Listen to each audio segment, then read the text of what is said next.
I've been on button somewhere. Do it.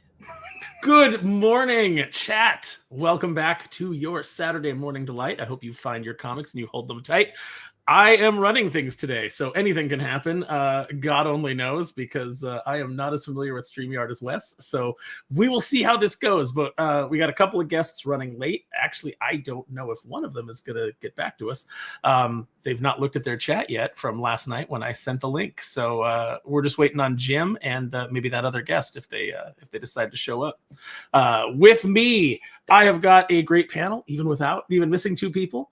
I have got man, I'm not used to this. I'm not used to doing intros. I'm used to just. I'm right here, man. You're right next to me with this coffee. This is our good friend Sully, the Prince of Positivity. Hello, the Guru everybody. of Gratitude. That's right. The Sultan of Soup, and your evangelist of funny books, floppies, and comics in this planet and beyond. Good morning, everyone. Welcome to Comics Aficionados, and hello to the best chat in the world.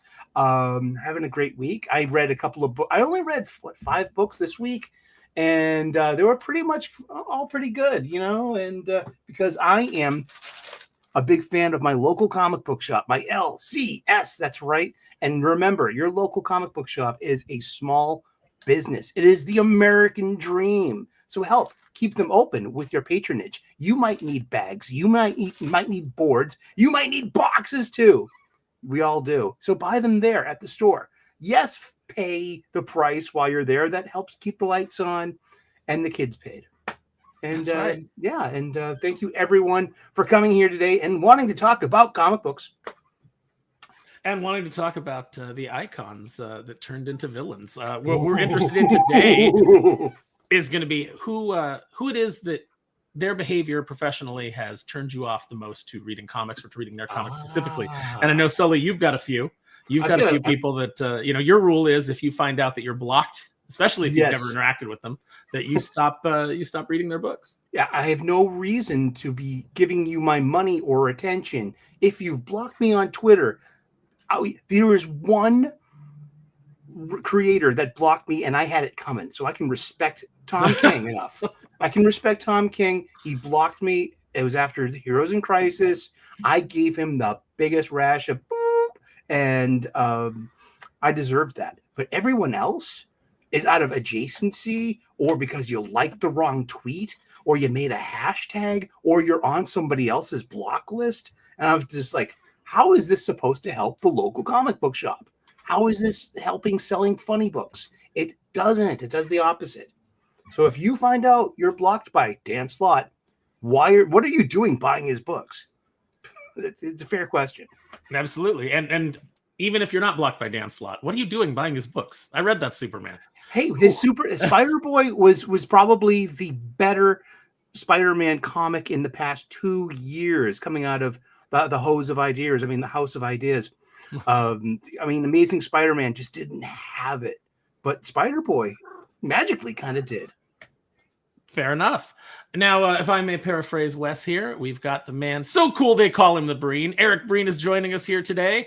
I don't always get to be on a stream with him. He doesn't always have time, but when he does come to visit us, we always enjoy it. So how are you doing, Eric? I'm all right. I'm trying to keep this fur ball from chewing wires. You are referring to a cat, I hope. Or a dog. Well, or a dog. Technically speaking, it's a cat. Mm-hmm. I saw Christmas Vacation. Ooh. Oh, there you go. That's a cutie. Can we just put the cat on stream? We'll do a Captain Marvel, promotional tour and just run feed of your cat. Yeah. Well, they do get views. Didn't Critical Drinker do that for a while, where he would just have a camera on his dog as one of the guests? And she's interested in comics, or at least comics adjacent, because she loves licking comic bags. And really? She scratches herself on comic boards every chance she gets. Well, sure. I've seen cats run their. I've even seen like the bodega cats. That you go to a comic book store and they're kind of like the geek bodega. They got more stuff going on. I've been to a couple comic book stores that actually sell like food and stuff like that. It's almost like a little convenience store too. And if they have a cat, that cat's walking around any comic boards that are out there, rubbing their cheeks on the corners of the books, making sure they get their scent on there. Also, if they have a cat, you should ask for a discount because all their comics are going to smell like cat piss. If they have a male, if it's female, they're a little more manageable. But a lot of times the males, even if you get them young, sometimes it's hard. You know, if they're exposed to any other cat that sprays, they'll start doing it. So you got to be careful. They will indeed, Doc. They will piss all over your comic books. And that plastic is like a lure to them. So hopefully you don't have that problem, Bree. No, she's very well trained in that regard. But I said, I just like right now she is like licking and chewing a comic bag. It's But does she have good taste? Is it like a Kirby, or is it like a Dan Slott book? Yeah, is she joining the topic? Is she like dragging one out that she's like, this creator sucks? First, I got to ask, fellow Eric, what makes you think there'd be a Dan Slott book here for her to chew on? Exactly. That's a good question, because maybe your collection's like mine. He's been around for 2 decades now. I mean, I've got a pretty decent amount of Dan Slott Amazing Spider-Man books, like Big Time with Humberto Ramos, and going into Superior Spider-Man. Those are actually some pretty decent, good Spider-Man books, in my opinion. Back then, I would say he's been around for longer than 20 years. Oh, you said around. Yeah, around, one could say. Well, I accidentally have a couple of Mark Waid comics in my collection, Mm-hmm. and now half of them We all have plenty of those. Who doesn't have? Raise your hand if you don't have a copy of Kingdom Come. We all have. I don't. I You don't? refuse to own it. Oh, really? Even like my copy of Kingdom Come's 25 years old. No, I mean, nope. That cocksucker can blow me. He could have blown me back in Is it past 5 minutes? Okay. back in the 90s. Yeah, we're past 5 minutes. With that, let me introduce Doc. Yep. So we know who is going to be on Doc's list. Wow. The interesting thing about this show is we're actually going to have time to get to our topic. I know, right? We don't always do because there's not a lot of other news this week. Is there anything else that anybody saw out there that they definitely want to talk about? No. It's Star Wars Day tomorrow. Real Star Wars Day. Celebrate. Holiday. Celebrate. Yeah, real Star Wars Day. I did watch the entire first season of Andor on Blockbuster Video, so okay. I can speak with some knowledge now of the fact that I do think that is a good show, and I think part of what I like about it is the fact that it's just Star Wars adjacent enough. Like it could be the beginning of the show has like no Empire in it. It's got like corporate security instead of the Empire. You don't see a stormtrooper till like the 4th or 5th episode, and that kind of like let me get the taste of bad Disney Star Wars out of my mouth and just kind of enjoy a sci-fi show. And then once this, I'm sorry, go ahead, Doc. I was going to say it reminded me, like I only watched like the first episode, but it kind of reminded me of a very Blade Runner vibe, like original Blade Runner. Yeah, it definitely kind of has that. It has that grittiness. It's got kind of like what I liked about Rogue One is that it didn't focus on the Jedi. It focused on kind of like the front line of the war. The people that were actually out there, fighting on the beaches that didn't have fantastical Jedi abilities. And this show is more of the same. It's first of all, if you can stick with it is a slow burn. So if you can stick with it long enough to the point that you get to Skarsgård coming into the show, he's the most interesting character on it. And he's, maybe you guys have seen it. Even if you haven't seen the show, maybe you've seen his speech online where he talks about, what have I sacrificed? I burned my future for a sunset that I'll never see. And he goes through this whole great speech about what he's sacrificing. And it's really compelling stuff. So I actually like it. And since it's on Blockbuster Video, I didn't give Disney a dime for it. So my conscience is clear. Just like I didn't give Disney a dime for Lilo and Stitch this week. I instead went ahead and paid for a ticket for The Last Rodeo and went in to see Lilo and Stitch. Still going to go back and see The Last Rodeo. I do want to support my local theater. But they completely changed the ending and thus the entire meaning of Lilo and Stitch. So just so you guys know, I'm not going to get into any spoilers, but if you've seen my Twitter, you've seen me talking about it. Ohana no longer means family. Ohana means family until that family means that you might have to sacrifice something that you want, in which case, toss that family aside. Awesome. Yeah, good stuff. Good stuff. I wondered, it looked the best. That's par for the Disney course these days. You know what? Hey, we're the go fuck your family park. Yeah. Yeah. I mean, it's where you and the family can go have a day of fun for slightly under $3,000. So I don't recommend that this week. But yeah, let's. Anybody see any good movies? Anybody go see Mission Impossible? No, not me. Sorry. Green, are you much of a go to the movies guy? I used to go when my nephew was growing up. We would go to the Marvel movies, but he's now mid-20s, lives somewhere else, and does things like just picks up at the drop of a hat and goes to Minneapolis to see Pulp. Okay. Get out of there, Jesus! Bad kitty. It's not Cats don't listen. bad kitty. No, but I did see Thunderbolts. I know you said good movie, but I thought it was good. Yeah, I actually liked it. I'm a simple man. Just leave the woke and leave the agenda at the door. I mean, the woke. I'm sorry, I lapsed into somebody else there. Don't be a birthday party clown. You're too cool for that. But like I said, it didn't have any of that. And I thought the Sentry was the most comic accurate costume I've seen on anybody in a comic book movie. Yeah. And it was fun. I mean, there's no way the end scene was going to be anything other than what it was, because he was just too powerful. But I thought it worked. And I liked at the end when they were going to do what they were going to do, but she was one step ahead of them. So it wasn't bad.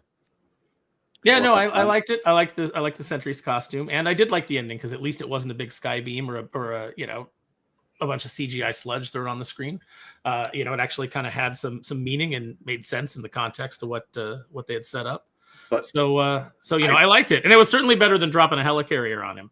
I did see. I stayed through the end credit scenes and confirming what we all know: Pedro Pascal is everywhere. Oh, you can't avoid him. Even if you can't see him, he's there. Do you see that new video or that new movie that he's in with Madam Web? Dakota Johnson. Dakota Johnson, yeah, where she's like the matchmaker that puts together all these people, and now she has to choose between two guys that I assume are gay because it's Chris Evans and Pedro Pascal. So this, I guess, the premise of the movie is that this great matchmaker is going to pair herself up with a beard or be somebody's beard. I have to assume that's it because Pedro Pascal's the lead. Yeah. I wonder, the twist at the end. She doesn't get either of them, and the two men leave together. Yeah, they run off together. I bet you that's it.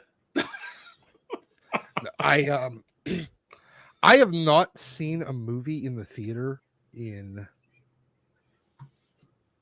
5 years. I did go. I saw Mario Brothers at the drive-in. Oh man, I haven't been to a drive-in in years. That's the last time I went to any movie. Yeah, it would have been pre-COVID. Drive-in. Last time I went to a drive-in, it was on the way back to San Francisco from San Jose, and we watched 12 Monkeys and Toy Story 1. That's how long ago it was. That's quite the combo. Who paired those two together at the theater? It's a multi-screen. We just drove to a different, Oh, okay. Yeah.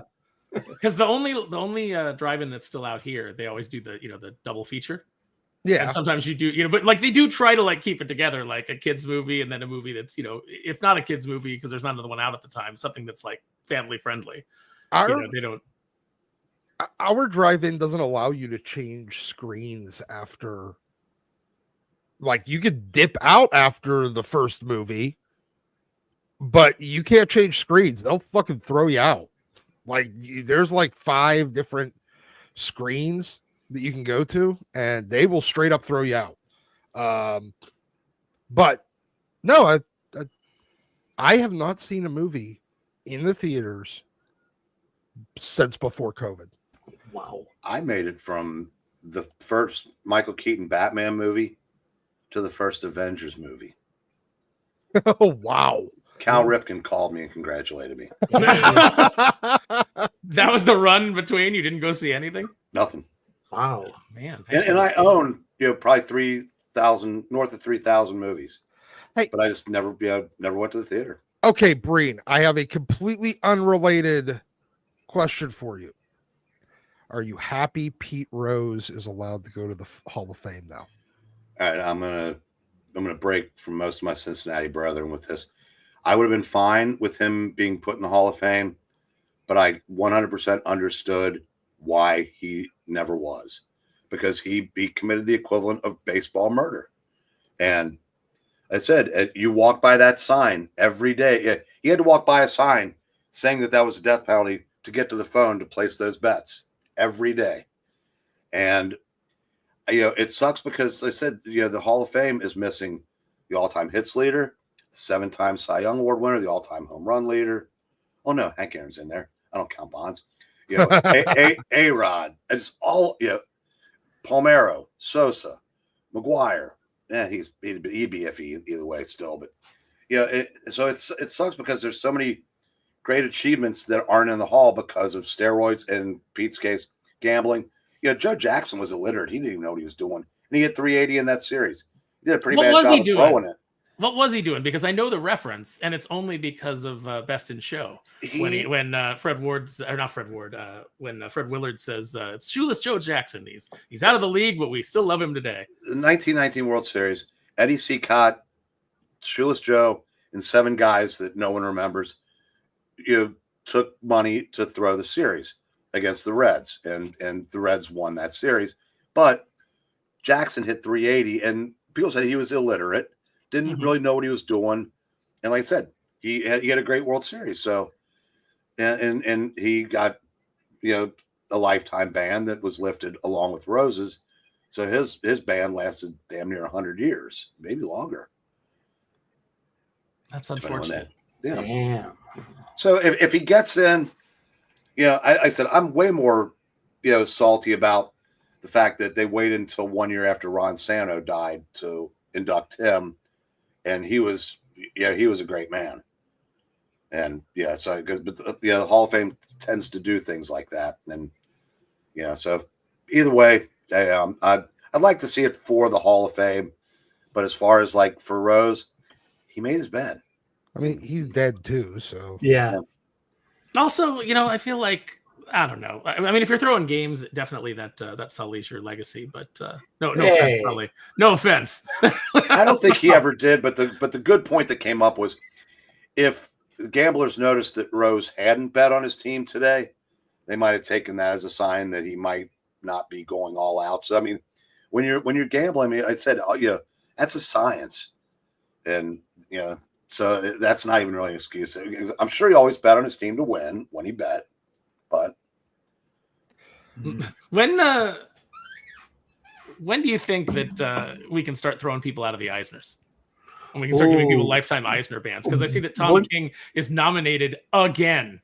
I was gonna say when they start mattering, but I don't want to punch down on people, man. That's not my brand. I mean, and Ram V got nominated for a bunch of stuff, especially one of my favorite books of last year, Rare Flavors, with Philippe Andrade, which was his incredible 6-issue book.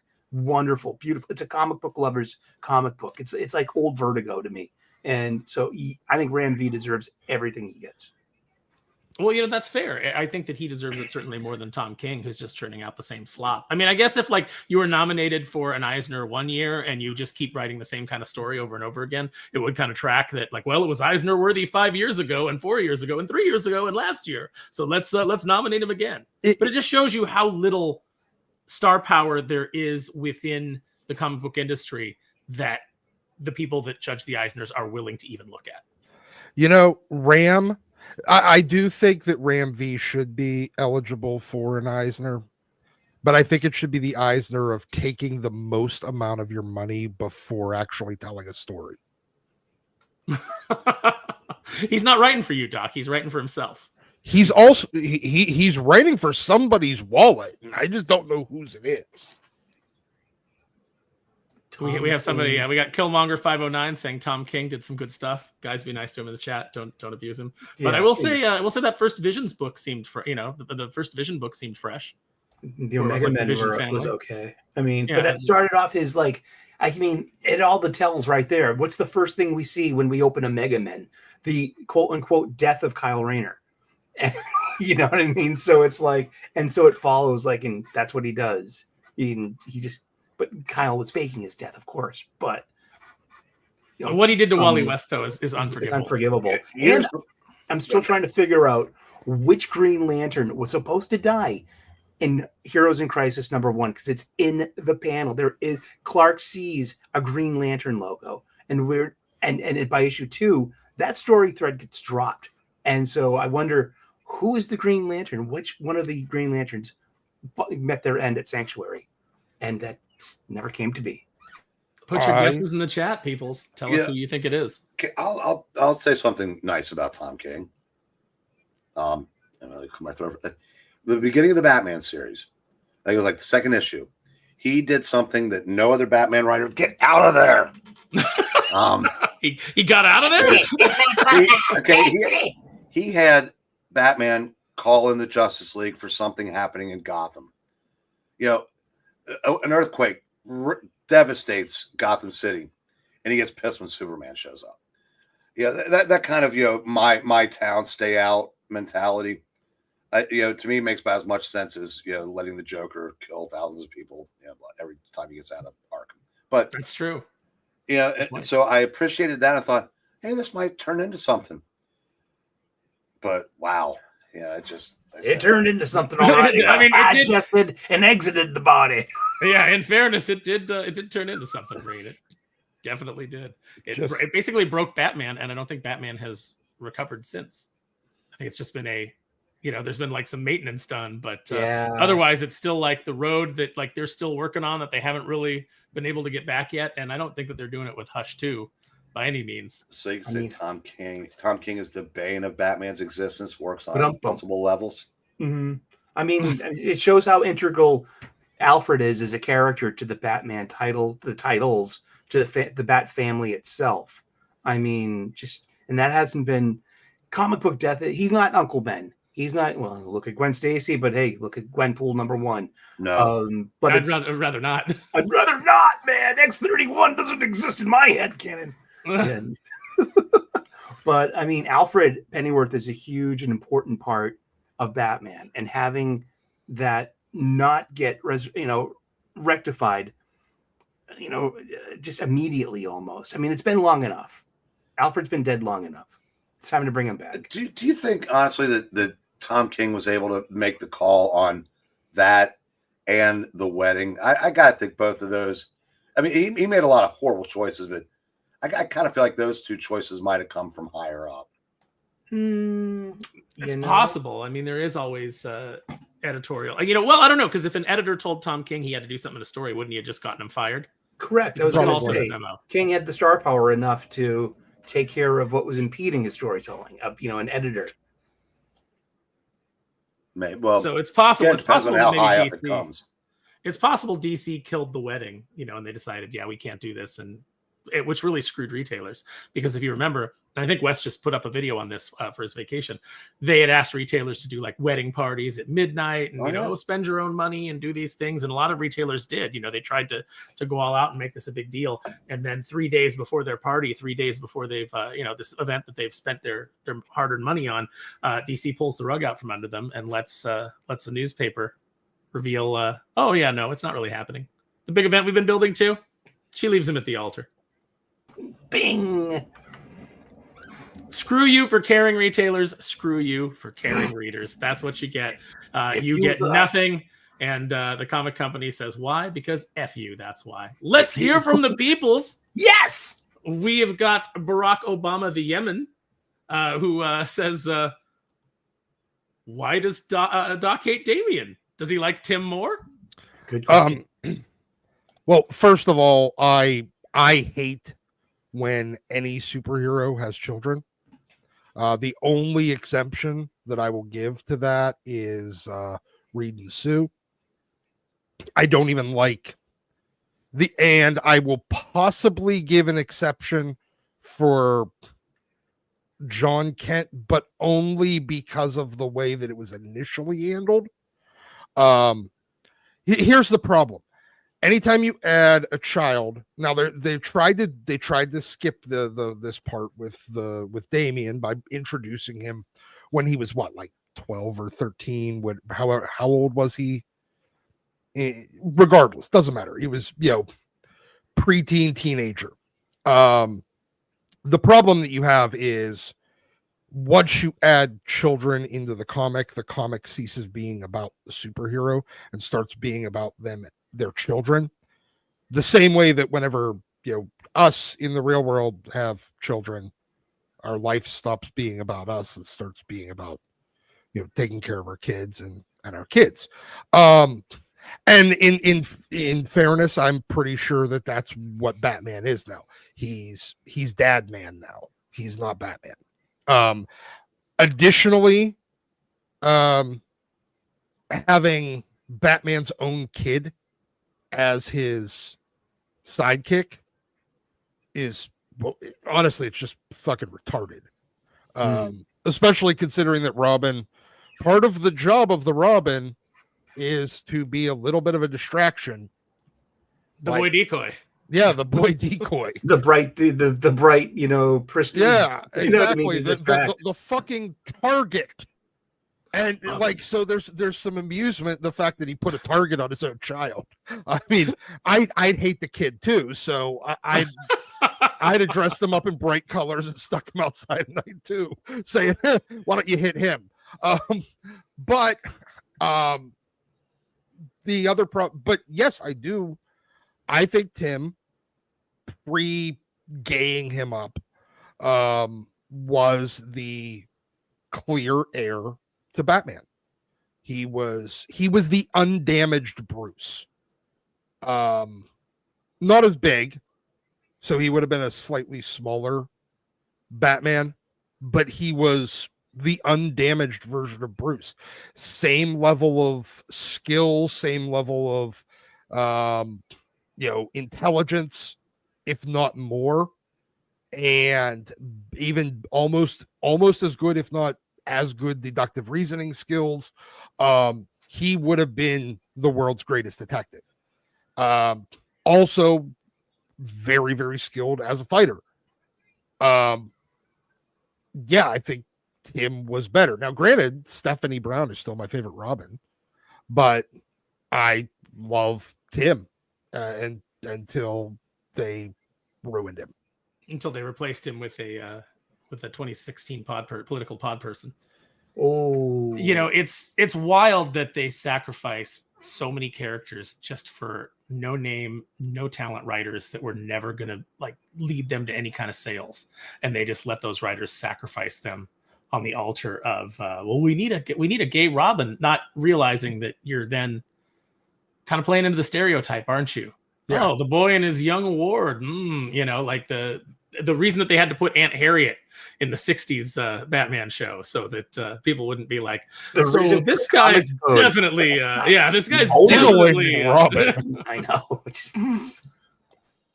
No, Bruce Wayne didn't kill Frederick Wortham, you are avenged. For those of you who don't know, and I assume most of you do, Frederick Wortham wrote The Seduction of the Innocent, where he went in and found all kinds of corrupting subtext, at least in his own mind, of what comics were doing to try to lead this kids grown man millionaire sharing a bed with a small boy? Because whoever built Wayne Manor didn't think to put in a second bedroom. Yeah. No, I think there's actually a bit in his book too where he zones in, he zooms in on some cross hatching, and it's like a triangular bit of like a dark shadow with some cross hatching, and because it's triangular, he's saying that that's a secret vagina that was hidden in the comic for kids to find, and it's like, is it though? It's like, or are you just the weirdo that's looking for something? It's pretty bizarre, But yeah, definitely an interesting time in comic book history. Let's see. We have got Vito Gaia's Cradle saying Alex DeCampi and co. started the trend of leading people to suicide. That is true. Ooh. She is one of the people that is named in Ed Piskor's suicide note, called out by name. Mm-hmm. And in my experience, even before that had happened, even before she was a well-known industry nag, there were stories about her amongst editors about don't hire this person. This person is a poison. And she's built herself quite the reputation. But for some reason, the comic industry just put up with her for a long period of time. It seems like that time has ended. They've just sort of stopped engaging with her at all. So maybe she's not getting any work anymore. Yeah, I actually read something of hers last year in 2000 AD. She was doing a serialized black and white. I think it was black and white, but it was like as woke as you would expect it to be. And I use the word woke with a capital W with every erg of fear and loathing that it should bring out in any sentient being out there listening. So it wasn't that good. And I'm like, oh, really? Wow. I actually read some Alex Camping, and I'm like, you have such an big impact on comics, I guess. But then this is what you produce. I guess someone likes it. There is probably a very small audience for that. In the late 20th century, your impact on the comics industry is inversely proportionate to your sales. And it's directly proportionate to the amount of a nuisance you are to readers. Yeah, the more you hate readers, the more work you will get. The more you abuse readers, the more work you will get. That seemed to be the mantra, at least for a little while. So let's see. We have got Noah Vanderberg for £5. I'll go with Euros. Batman. Euros. Okay, so I'll go with Batman 655, disgusting garbage, or ASM 544, 545, one more day. Both ruined those iconic heroes due to the dumb and talentless writers and editorials. Yeah, Wes did a video of like the 5, big moments that kind of like ruined comics. And one of them he had on there was America Chavez. And I saw that John Delarose over at Fandom Pulse did a video on it. And he said that he basically agreed with Wes's list, but America Chavez shouldn't be on there because no one ever really cared about America Chavez. So it didn't really ruin anything. And in its place, he suggested Spider-Man One More Day, which I think is absolutely true. And I think that Wes was just thinking more modern. I think that if Wes would have really thought about it, he probably would have put that on his list. I think he was just doing the ones from when he had a channel. Oh, that could be fair. You're absolutely right, Breen, because that was before his he had his channel. So that is probably true because I know that Wes does not like One More Day. He points to One More Day quite a bit as one of the comics ruining moments. And Spider-Man has never really recovered. It was more Mark Miller's fault than anyone else's. I got to say, I love Mark, and I'm a reader, I'm a buyer, but that all started in Civil War when Peter outed himself, and that's. I don't think that had anything. I don't think Mark had anything to do with. I know he wrote, but I believe that because here's the thing: Spider-Man was the only character to quote unquote out himself. The Civil War was about a mutant registration.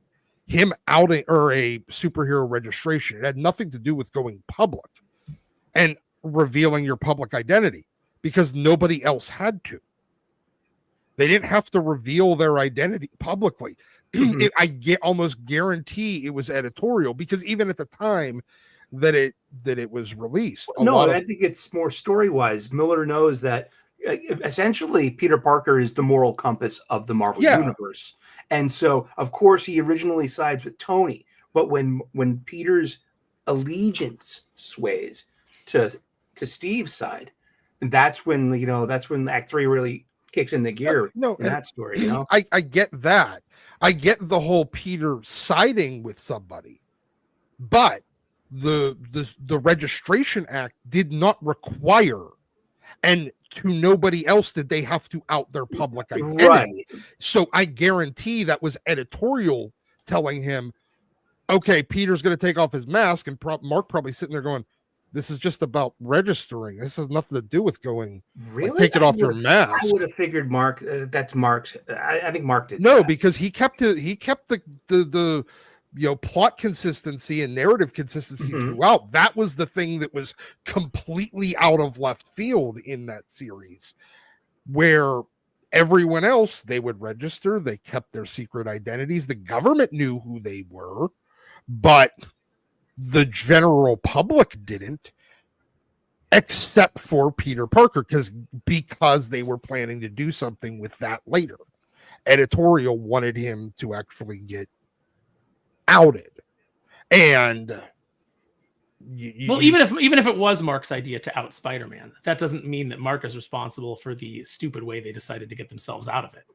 what they set up in Amazing Spider-Man and then decided to do to, wash it all away. And what they decided to do to wash it all away was get him out of his marriage because, Joe Quesada was going through a divorce and didn't like the fact that Peter was in a happy marriage. So we've got to do away with that. Also, when one guy finds it more interesting, and you're the editor-in-chief and you find it more interesting when Peter's swinging single because you wish you were swinging single.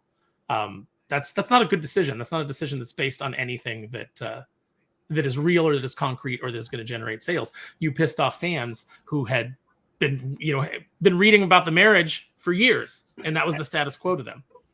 Jim's backstage, Aaron. Oh, is he? Okay. Yeah, let him in. There he is. Only if you brought Doritos and donut. You bring donuts? Yo, bitches. You bring some Philly cheesesteaks there? Yeah. No. You guys. I didn't bring anything. Jim, there's no Wes, and we're off the rails. Okay. Daddy needs his chicken nuggies. Yeah, there we go. I do want to apologize for being late, but in fact, and I tried to get a hold of Wes as well. He told me I was only going to be on June 7th. He ended up asking me, can you do June 7th? I'm like, yeah, I think I could do that. And then, Aaron, you sent me the link. I'm like, oh, crap, I have to do something. And I changed it to earlier, and then it went a little longer. So I apologize. But I'm here. No problem. Let me. I'm just going to see. I'm going to go back now, and I'm going to look at what Wes told me and see if, he told me that you were on for the 24th. Because that might have been my screw up.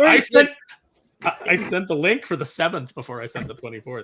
Oh, it's at the 7th. That's what I'm saying. Yeah. Now, when he first said things, he's like, hey, when I'm gone, can you do the show with Aaron and everyone? And I said, oh, yeah, I'm sure I can. And then only asked me about the 7th. So I was like, yeah, that's far enough ahead. I plan things. So then I even said this week, like, oh, I'm not going to be on. I actually thought, oh man, I got dissed. I think Aaron said that he didn't want me on all the time. So I was like, whatever. No, I absolutely did. Oh, you know what? It is my fault. I was asking about the 24th, and then Wes said, here's the information on the 20 on who's agreed to the 24th. And then he said still waiting to hear back from Jim, and then later wrote back to me, Jim committed he's planning on joining you on the 7th. Exactly. So that's my bad. I was still thinking, because I went back and I looked and I was like, who did he have lined up? Yeah, but again, though, he must not have had a lot of people lined up because.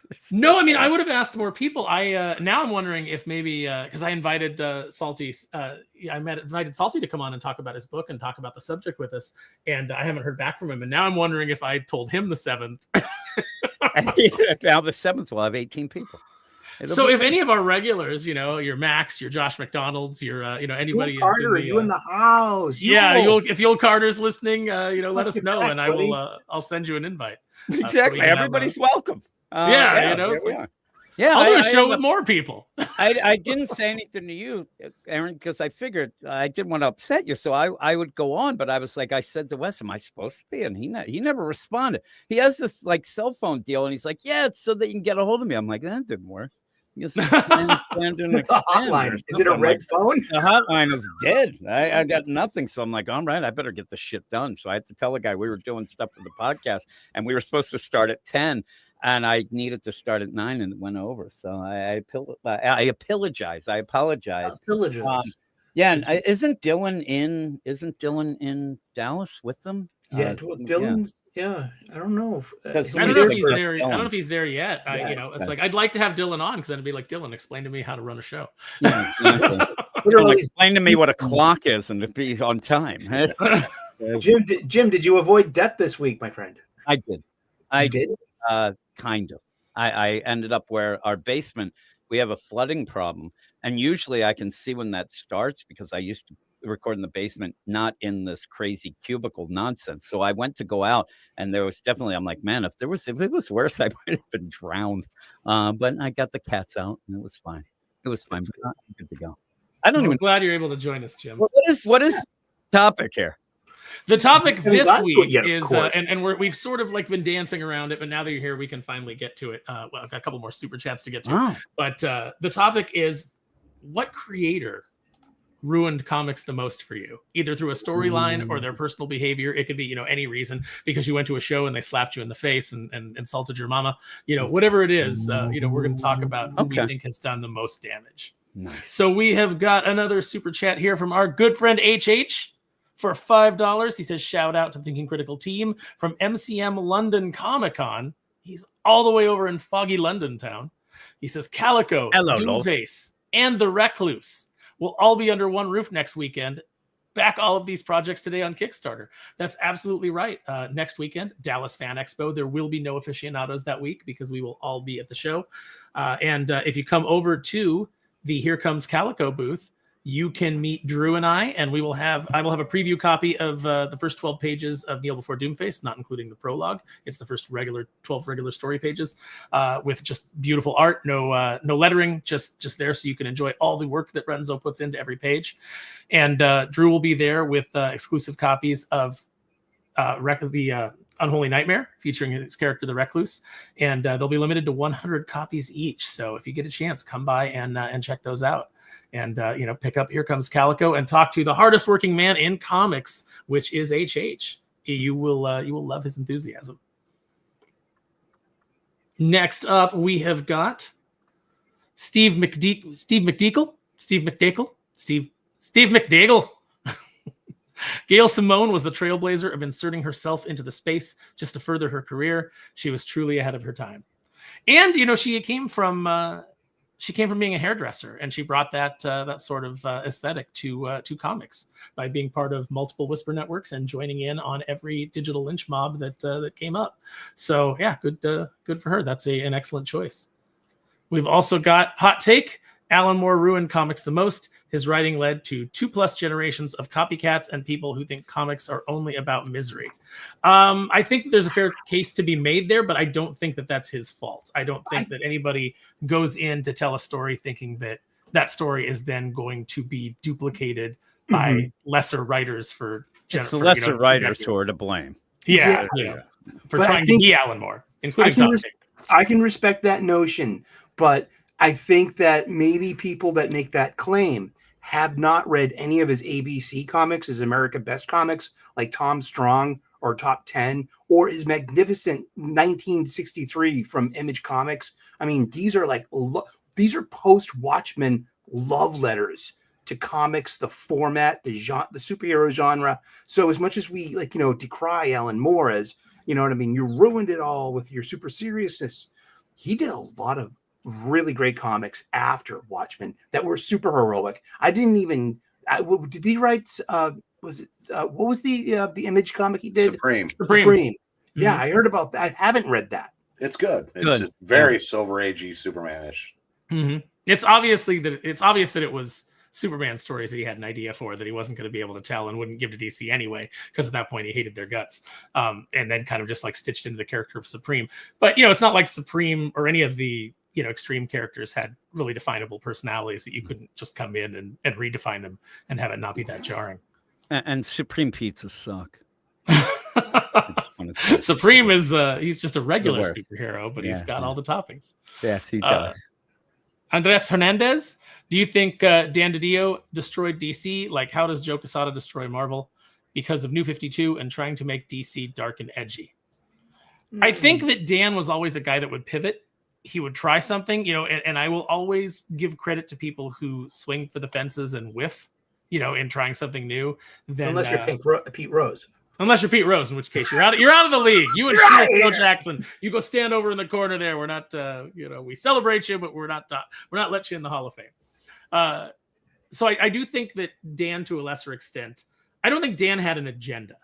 I think if he had any agenda, Dan's agenda always seemed to be, let's shake things up and see if we can get some sales. Yeah, Dan's a salesman. I mean, I met him 2 years ago at a Boston con, and he got me buying Ronin book 2 just because of his salesmanship. He's like, oh, look at this splash page after splash page after splash page. And he's like this dynamic force of real kind of positive energy, but he's a salesman.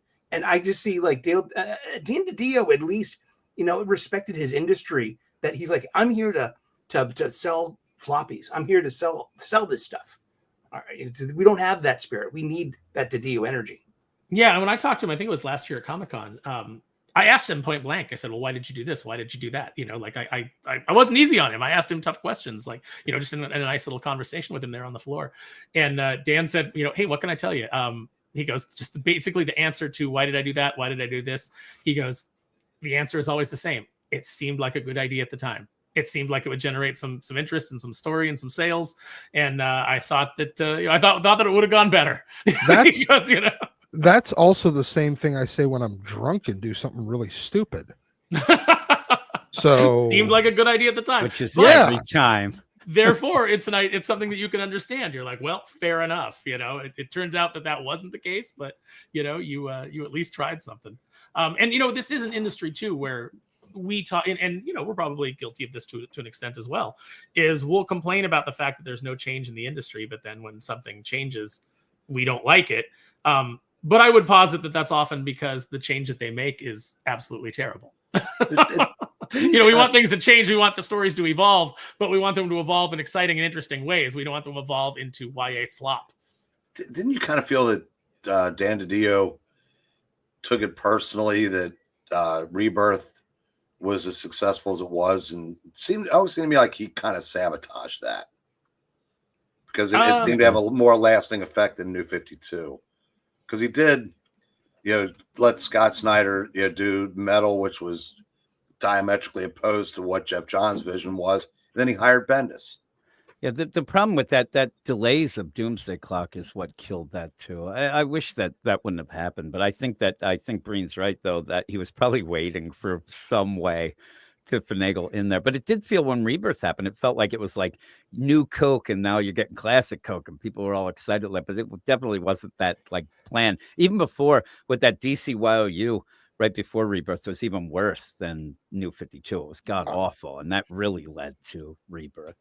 Didio always felt to me like a guy that would have been better suited over at Marvel, and to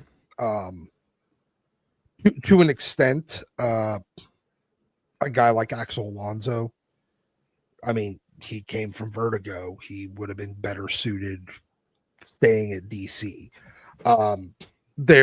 His Didio's sensibilities were much more Marvel-esque and I feel like he did his best work when he was still paired with Paul Levitz, who was a very classic DC guy.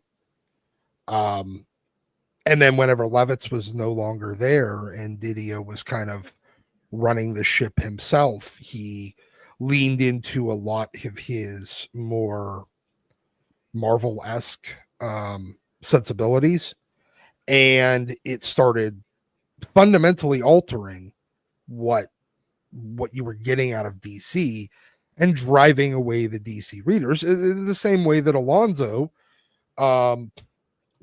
without anybody there, leaned into his much more DC-esque sensibilities with adding all the legacies and everything else to Marvel that had historically never been there. And we're still living with that today. And we're still living with the consequences of Dan Didio's trying to turn DC into Marvel now. And Alonso's trying to turn Marvel into DC now.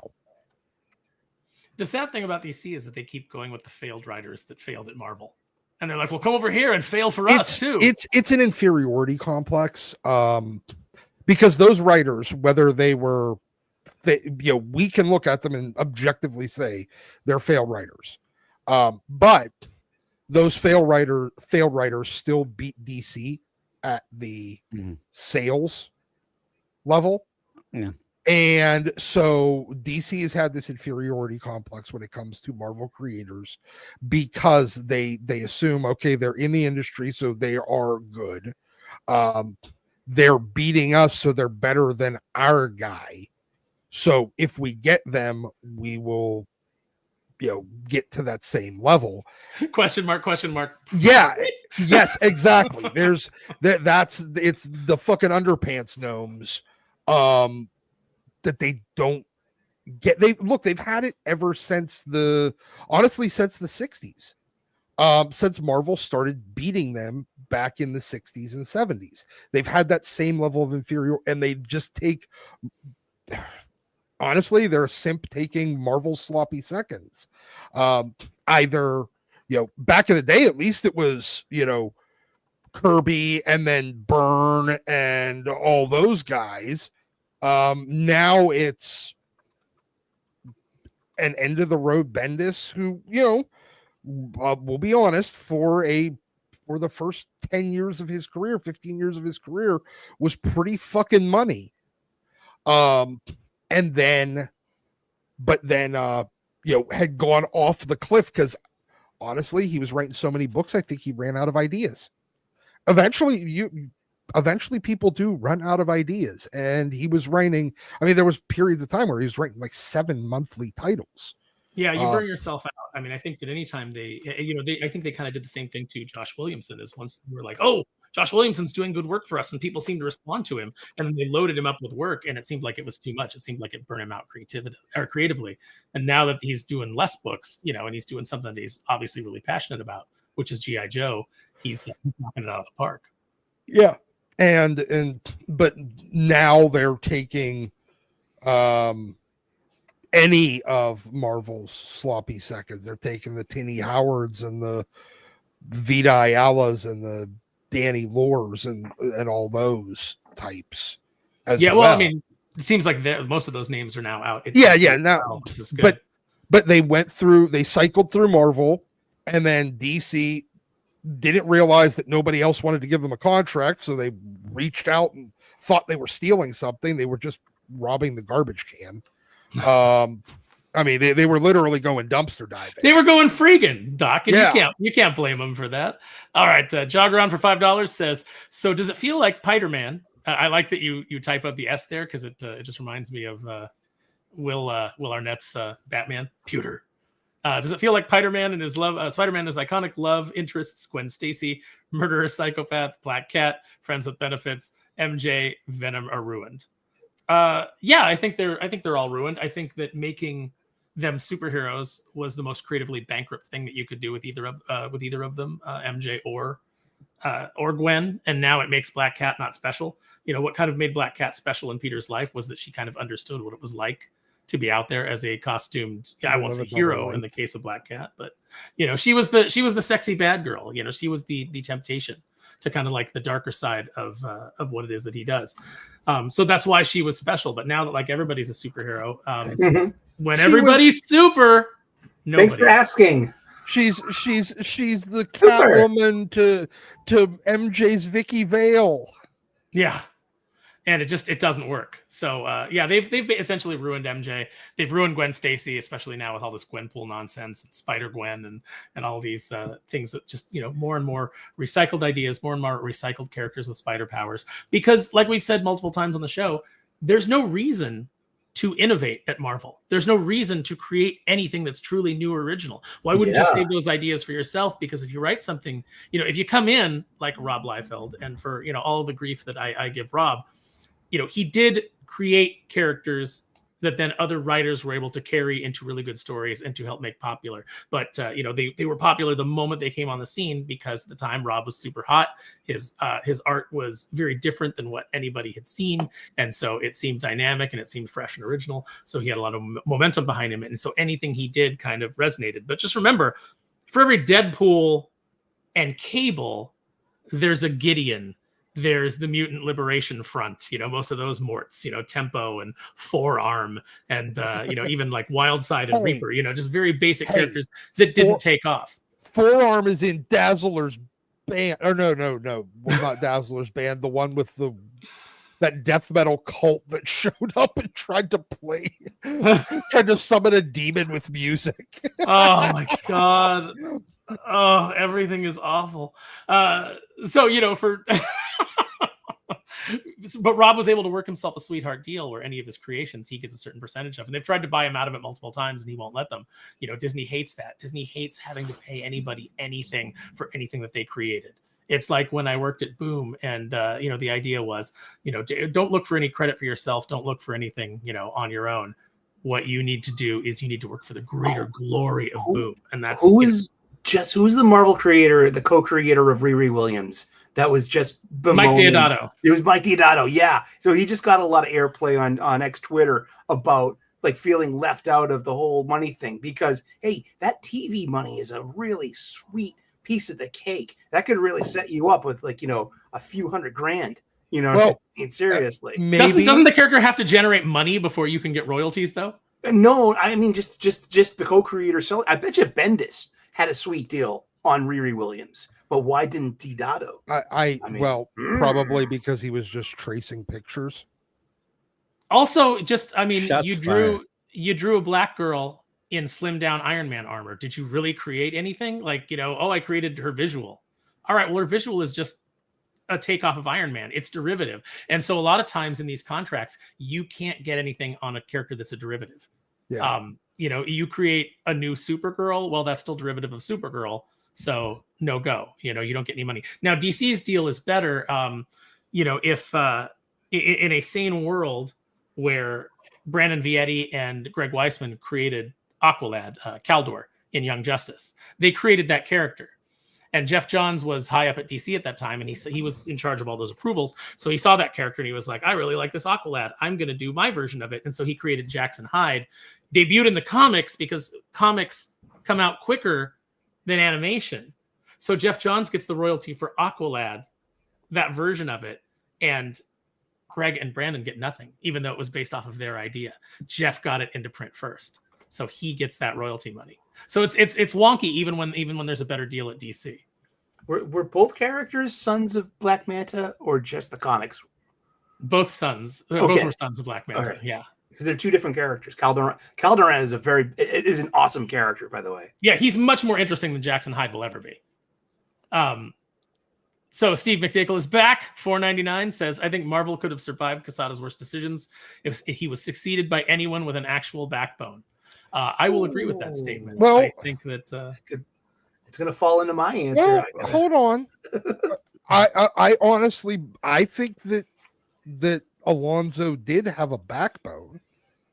In fact, he was known kind of for being Quesada's kind of henchman enforcer during Quesada's reign as EIC. I think he is. I think that the problem was you let the enforcer become the boss instead of passing them over for another boss. I think that's a fair assessment. It definitely, that's where we got all new, all different, and that's where Marvel really went off the rails. Exactly. But I think that was Alonso's DC sensibilities, where he just wanted to turn every character into a legacy mantle because that's what he liked. That's what he's familiar with. That's the DC way. Mm-hmm. That's where you get all new, all different. It's trying to turn Marvel into DC. And I like that when it's done well. I like the promise of the sidekick stepping up into the role. But you can't do that with every character, and you can't do it all at once. Which is what they did. But having sidekicks in general is not the Marvel way. No, it's not. And I don't think that it works for Marvel the way that it does for DC. Man, we got a lot of super chats. Amy Dubois says Green Lantern runs season 1 and 2 were really bad. Yeah, not Morrison's best work by any stretch of the imagination. No, that was tough. It was tough to get through. I ended up reviewing that, and then they had that mini, like a Black Stars mini in between. And by the end of the season 2, I didn't know what I read. I was reviewing each issue, and I just had to say at the end, I apologize. I don't know what's going on. It was so bad. No wonder why you hated Jim. I had a customer. I was doing the ordering for a couple of shops at the time, and I had one of our regular customers ask me, "So do I have to be on mushrooms to understand what is going on in this? Do I have to be on psychedelics?" Because I feel like Grant was when he wrote it. Just absolutely bizarre, and I don't think it did anything good for Green Lantern. And I really wanted to like it. I was excited. I did too. That it was coming on. Too. Yeah. Okay, Andre Hernandez says, doesn't One More Day go against everything that made Marvel special, like continuity and characters growing and developing? Yeah, absolutely. And it also ruined the moral center of their universe by making a deal with the devil. And I know people go like, "Oh, it was actually Mary Jane." It doesn't matter. Peter went along with it. Yeah, I will make the point that Peter never agreed to it, but he did. The problem, the damage that it did to Peter is that he suddenly didn't have a backbone when his wife wanted to make a call. And he hasn't had a backbone since. He's kind of just been this really simpy loser of a character ever since. Peter Parker, in the way that he was portrayed for years, was that he had bad luck. The Parker luck was something that they would talk about in the book all the time. And in doing the right thing, he would often screw up his own life. In doing something for somebody else, in going out of his way to be that character that he had learned from the death of his uncle, that with great power comes great responsibility. And some of the times that responsibility is looking out for others, even if it's at your detriment. That kind of just turned into Peter's a loser and everybody points and laughs at him. And it's part of the new series too, where it's like, hey, let's all watch his job interview. This guy's a colossal loser. And that's not fun to read. That's not fun to read for anybody, especially if you like that character and you like that hero. And all this there's been no payoff to all that setup, because he should have had a reversal of fortune by now when it comes to just telling a simple story. You need to feel rewarded. He's our avatar in the Marvel universe. We wear Peter Parker's skin in a way, and we enter the Marvel universe, and we use empathy to really connect with him and his choices, because he is the moral compass of everything that's going on there. And I don't know, we feel good when Peter wins. When can we feel good again? I think somebody's got to go and look into Sully's making a skin suit up there up in Boston. I don't know what's going on. We're beautiful hair. Was she a great big fat person? Odont 87 says, "Morning gang, Wes is probably drinking a margarita somewhere, watching the stream and thinking, not so easy to run the show, huh?" Actually, I hope Wes is not watching the stream. I hope he's enjoying himself. I hope he is having a margarita. Breen, what's your margarita of choice? Just a on the rocks? Is it blended? Does it have flavor in it? Is it a mango margarita? What are you into? Well, I haven't had a drink since '92, but when I did, it was always easier to just go get a beer. I don't think I've ever had a margarita. Ooh. Oh man, you ever come out to California? I'm going to take you to a Mexican place that has a margarita that'll blow your mind. Unless you're like on the wagon, in which case I will not tempt you. Exactly. It's common knowledge. I quit drinking in 1992 because I don't remember 90 or 91. Literally, my brother, my sister, my dad all got married in those 2 years. I don't know the order. Yeah, the Reds won a World Series. I had to go back and watch it because I was the only person drunker than Marge Schott. That's bad. That was one of the many years that the Pirates blew it. They did To the Reds. I do not remember that at the playoffs at all. Kalichi is chiming in with $1.99 saying, "I know you guys have answered this, but why was Didio fired again?" First up, they wanted to make a change, and it was in that weird time where people were getting accused of, Me Too and stuff like that, and you had the stuff going on behind the scenes. They wanted to oust him anyway. They had a new regime coming in, and that worked out so well. Wasn't there the whole thing with the dude that played Cyborg and Jeff Johns? And there was all that going. Ray Fisher or whatever. Yeah, like there was a lot of stuff going on at that point. Yeah, and I think Didio kind of got caught in the crossfire of all that stuff. I'll tell you too, behind the scenes, a little bit of juice here. The idea that they were going to that 5G, and a lot of the writers were kind of going against it. Scott Snyder in particular, and he was doing death metal at that point. And I think that at one point, it seemed as if Scott Snyder might have said, either you fire him or I'm gone, and then left anyway. But there was a lot of power moves going on, a lot of people leaving the subset, like everything was kind of falling apart. But that 5G, I think that they didn't want to do it, but they didn't think that he would be able to not do it because that's what he wanted to. So they fired him and then grabbed his notes and turned it into future state. They kind of had no plan. The idea where they fired him and then realized they didn't have much going on, but there was a lot of things going on with writers leaving. And like Doc said, there was a lot of other extraneous stuff from that time of, having some editors that were known to be touchy-feely and they didn't get fired. So they used that as an excuse and things like that. Eddie Berganza. Eddie Berganza. Exactly. That was I heard that I don't know how true it is, but I heard that Didio might have punched a wall in frustration. And so then somebody was like, I feel unsafe. Well, now I'll tell you straight up what is really punching a wall. I'm not sure, but it was at a point where you would start hearing directors getting canceled because they yelled at an actor.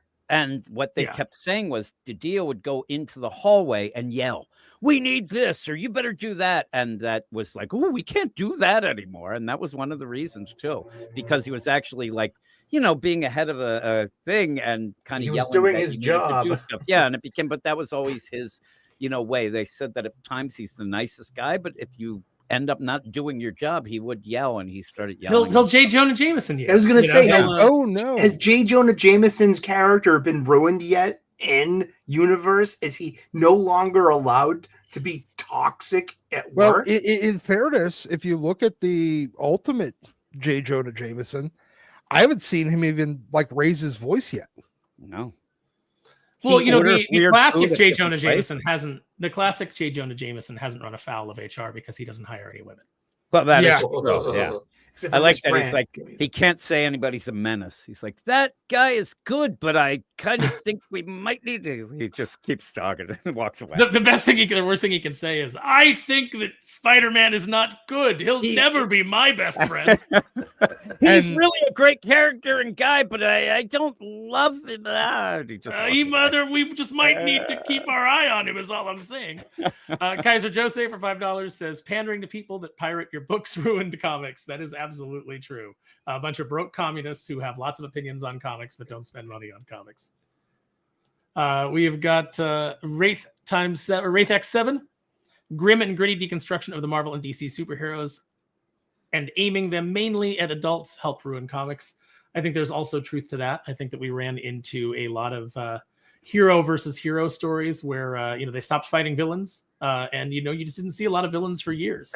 And when they did come in, they were jokes that lost a Squirrel Girl. That was the consequence of Civil War.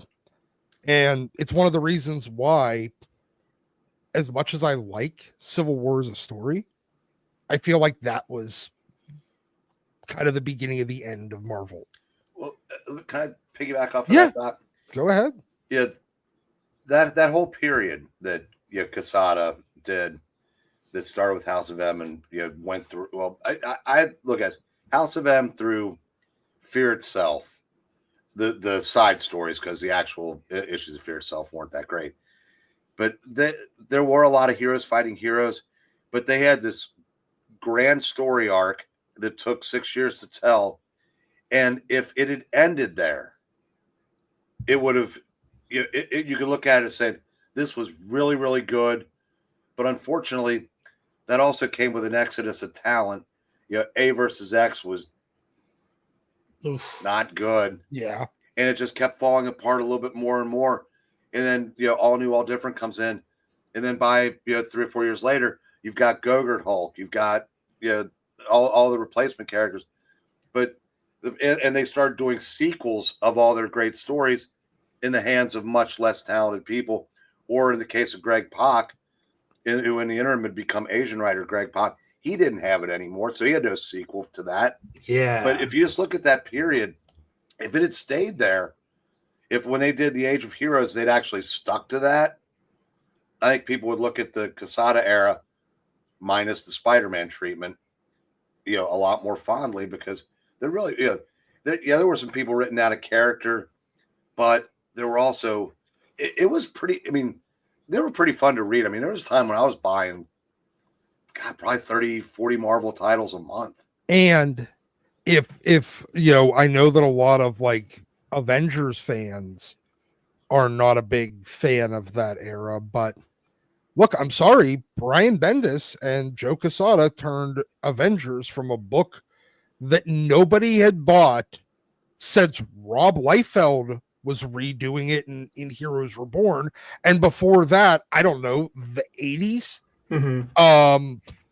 Into a book that everyone actually wanted. Yeah. It was the first time in 40 years that fucking book, Avengers, sold worth a damn for I was an there every extended month period of time. for Bendis and Lennell Yu's New Avengers. Fucking great book, man.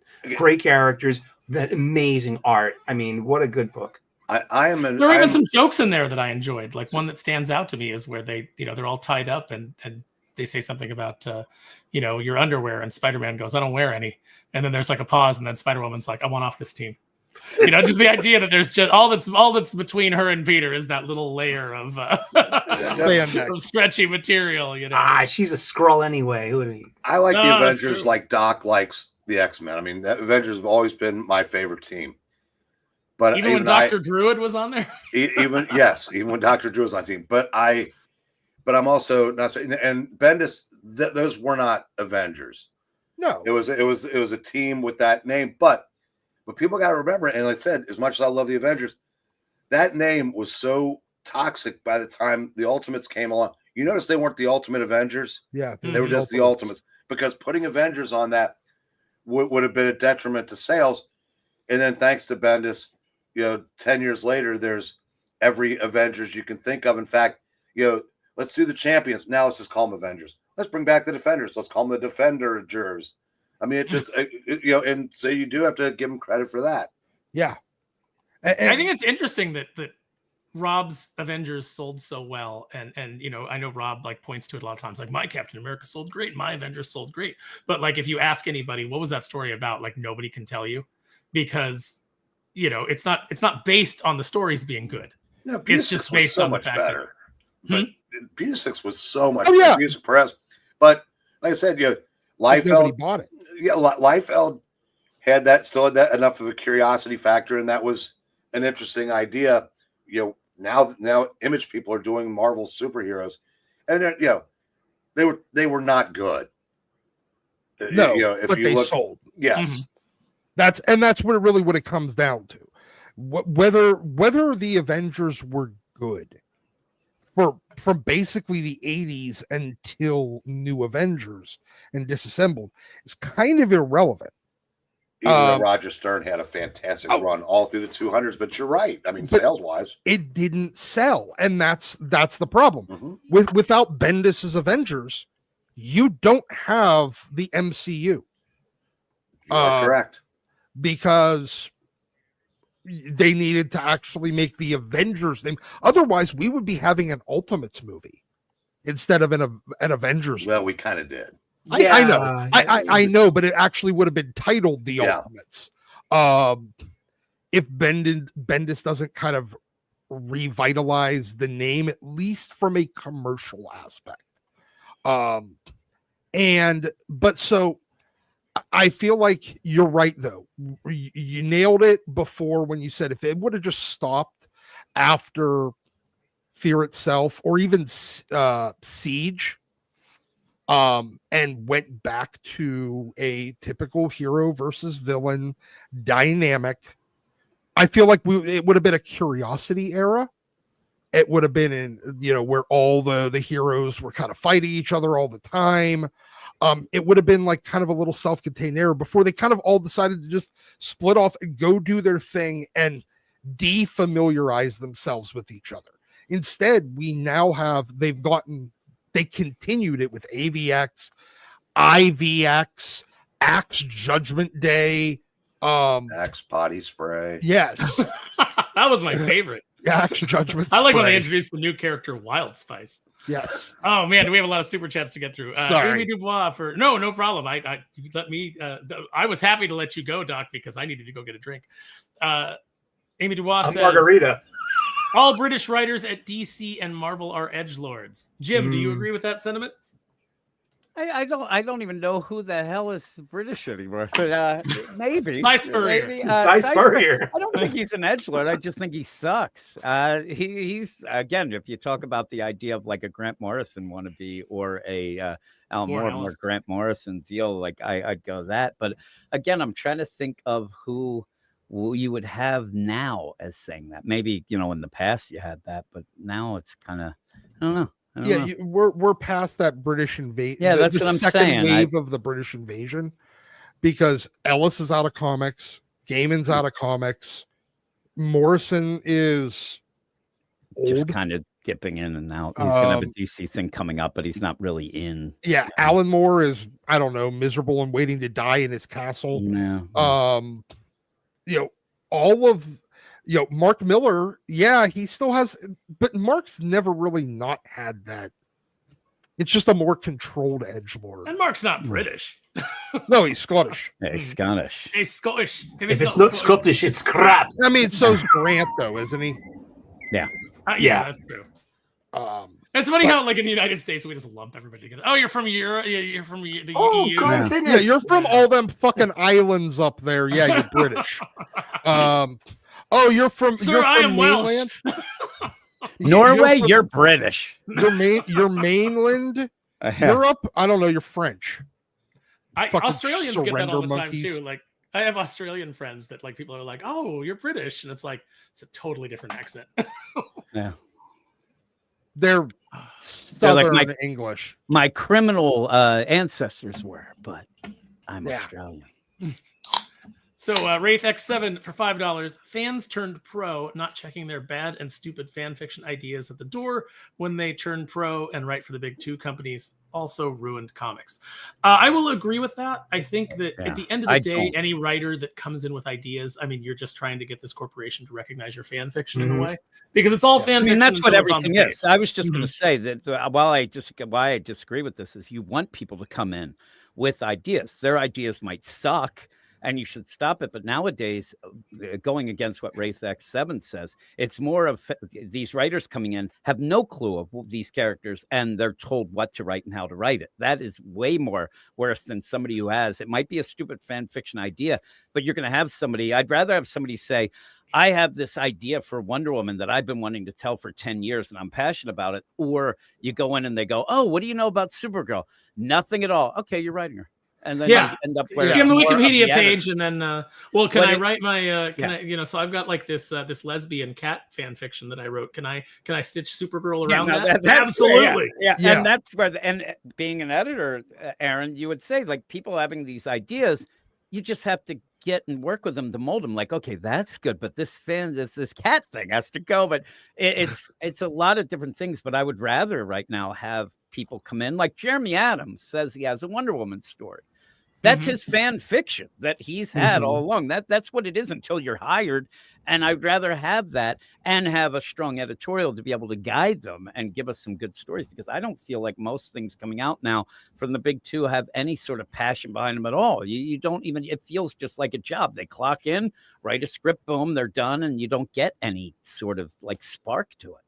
I will, in Wraith X7's defense, defense of his point, I will say there is a difference between having a fan fiction because you love the character and you have an idea for a story for that character that honors the legacy of that character, which is kind of like, you know, so my Darkwing Duck run, that was my fan fiction that was in my head when I would just kind of think about the character and think what I would do if I ever had control of it. And then eventually I did, through just sheer serendipity. And so I was able to do the Duck Knight Returns and kind of like tell that story and have some fun with it. But it still came from a deep reverence for the character. It wasn't like Megan Fitzmartin that was like, I really like writing about boys kissing. Yeah, And then got on Robin, there's a big and, difference, you know. and I think people have gotten away. When you hear fan fiction, you just think of that. Oh, there's this guy doing this, or like Sophie Campbell writing weird things about the turtles and stuff like that, like really odd. But again, LK in the chat says nowadays what happens at 2 a.m. at a bar being talked about becomes a comic. But I'll tell you, I didn't like it, but that's exactly how Mr. Miracle came about. People love that comic. I mean, there's something to it. If you have the skill and you can tell, I don't think many of the new writers even can tell stories. And I think that's the problem. Their fan fiction is a concept. Like you said, I want boys kissing, whatever it would be. You know, I want Batman to have superpowers and fly, and they don't have anything. It all boils down to my pick. Are you ready for it? Yeah. Axel Alonso is the culprit. He did it in the bathroom with the PhD he got from. He actually got a master's degree in journalism from Columbia University in 1993. A couple of years before he became an editor at DC Comics. He stayed there for 6 years. Then he jumped over to Marvel. And by 2011, he's the editor-in-chief. Why do I say that? Well, because 1991, 92 was a big year in academia. That's the first time we start hearing of something called political correctness on campuses. And this is an Ivy League school. This is where all these highfalutin ideas come from. Is from Ivy League business schools and grad schools. Don't fool yourself. It's all about the message. This is where the drinker's right. When you know what I mean? It's like the message. It is, because now we have 2 to 3 generations of this inculcated academic kind of thought, especially coming out of Ivy League schools, where you're very hireable by these huge mega corporations. So when Axel Alonso takes over in 2011, that is the big dividing point. He brings in that academic postmodernism that you pick up. You have to be, that way in academia, or you get ostracized. That's when you can see the big difference. When you start getting the identity forward stuff is when you hire the Ivy League grad school guy. That's Sully. If there was like a gold star I could put on your image right now, like I'd be like, Sully just won like smartest guest of the week, because that was a perfect encapsulation. Shucks, I man. think that like anybody who's listening can kind of just understand and digest. That is kind of like where it all stems from. Right. And that's the power of LinkedIn too. Just look at his LinkedIn and you can just see, like, that's his resume. I'm like, oh wow, you did go to Columbia. Wow. I think that there's a little bit also to be said is around that same time is when the Dark Knight trilogy started, and part of the lore surrounding that, and because most of these people wanted to be in Hollywood, they didn't want to be in comics. That when fucking director Christopher Nolan went to Warner and said, hey, I want to make this crime trilogy, they basically said, yeah, but we'll only do it if you do a Batman, if you use Batman.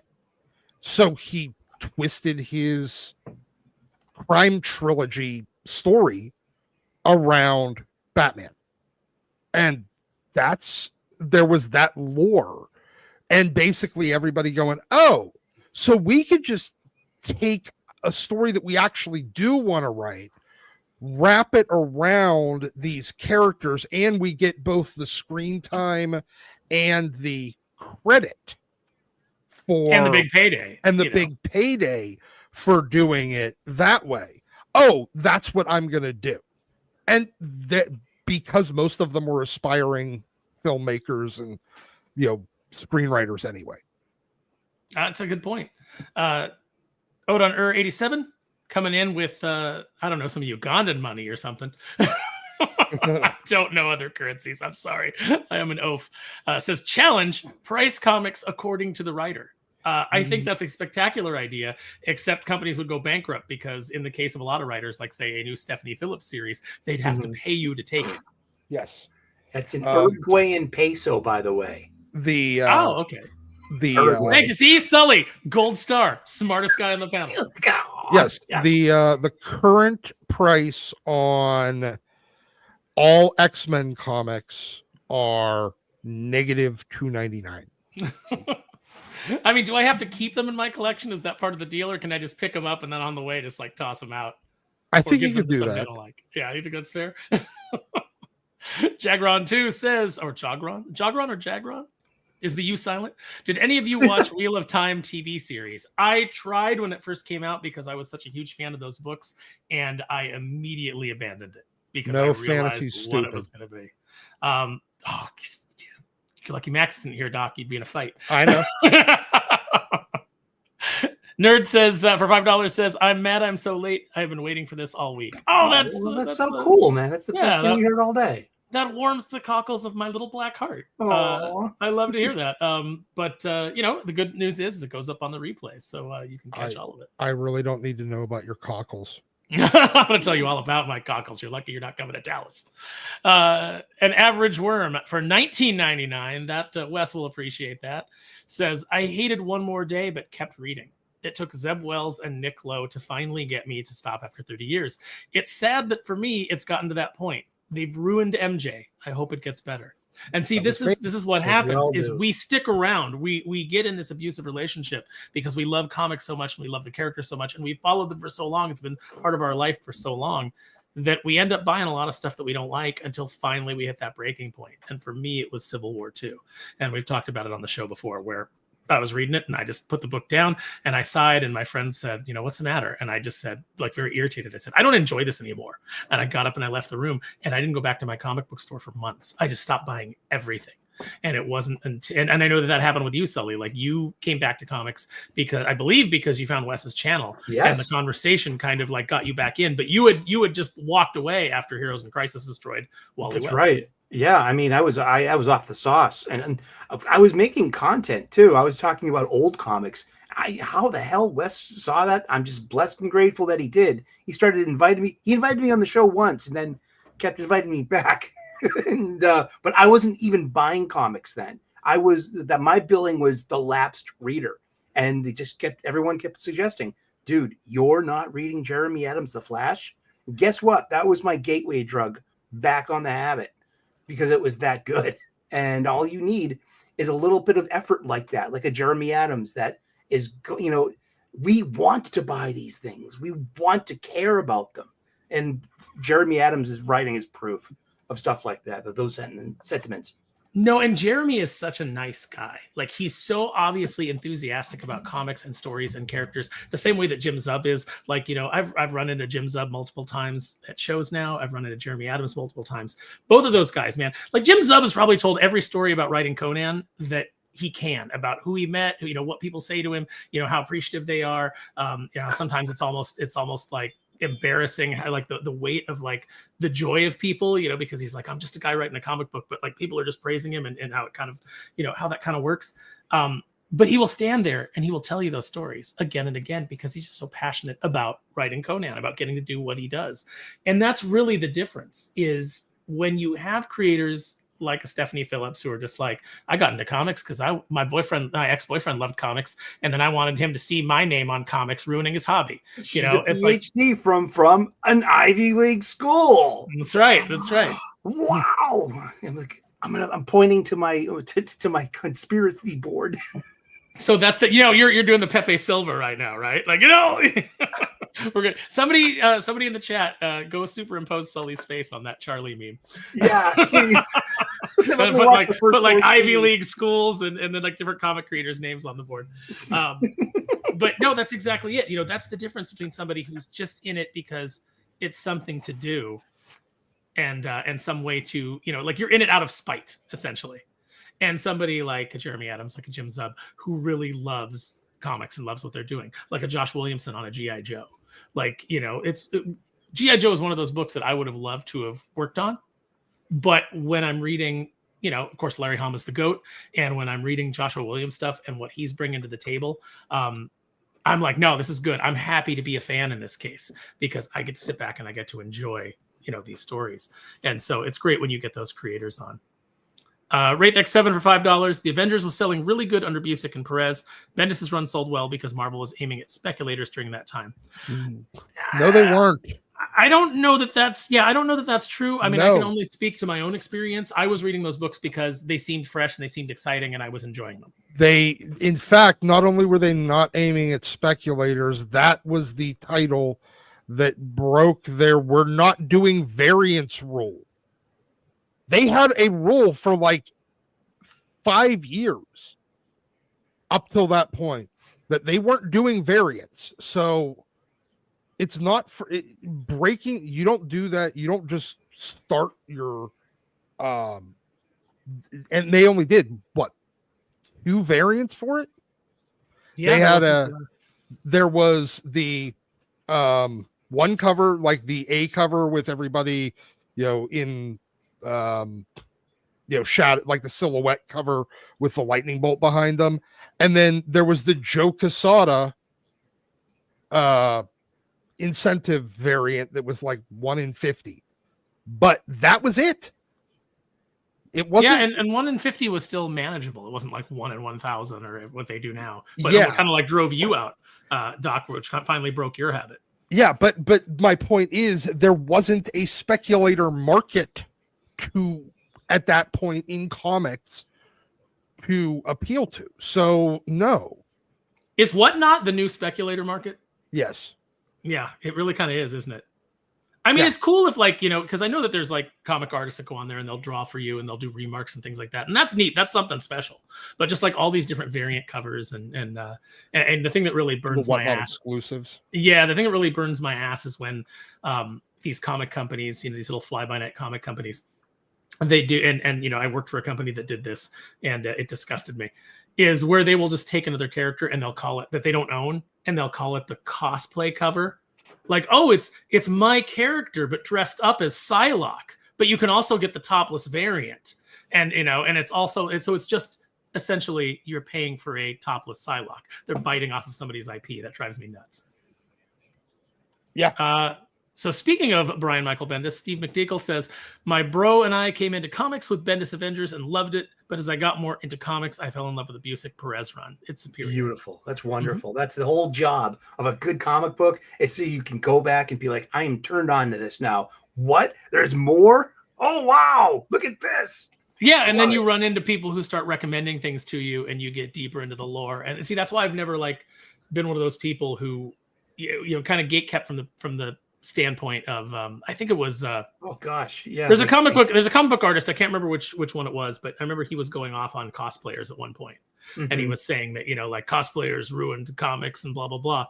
And I was like, I know a lot of cosplayers, and I know a lot of cosplayers that got into it because they wanted to dress up. They saw the character, they liked the visual of it, and they wanted to dress up as that character. But then they went and they learned about that character because they became interested in the visual. That led them to becoming interested in the character. And now they read comics. So, I mean, I don't think there's any one way to come into comics. And I hate it when people are like, she's dressed as Kitty Pryde, but I bet she doesn't know what Kitty Pryde's first appearance was.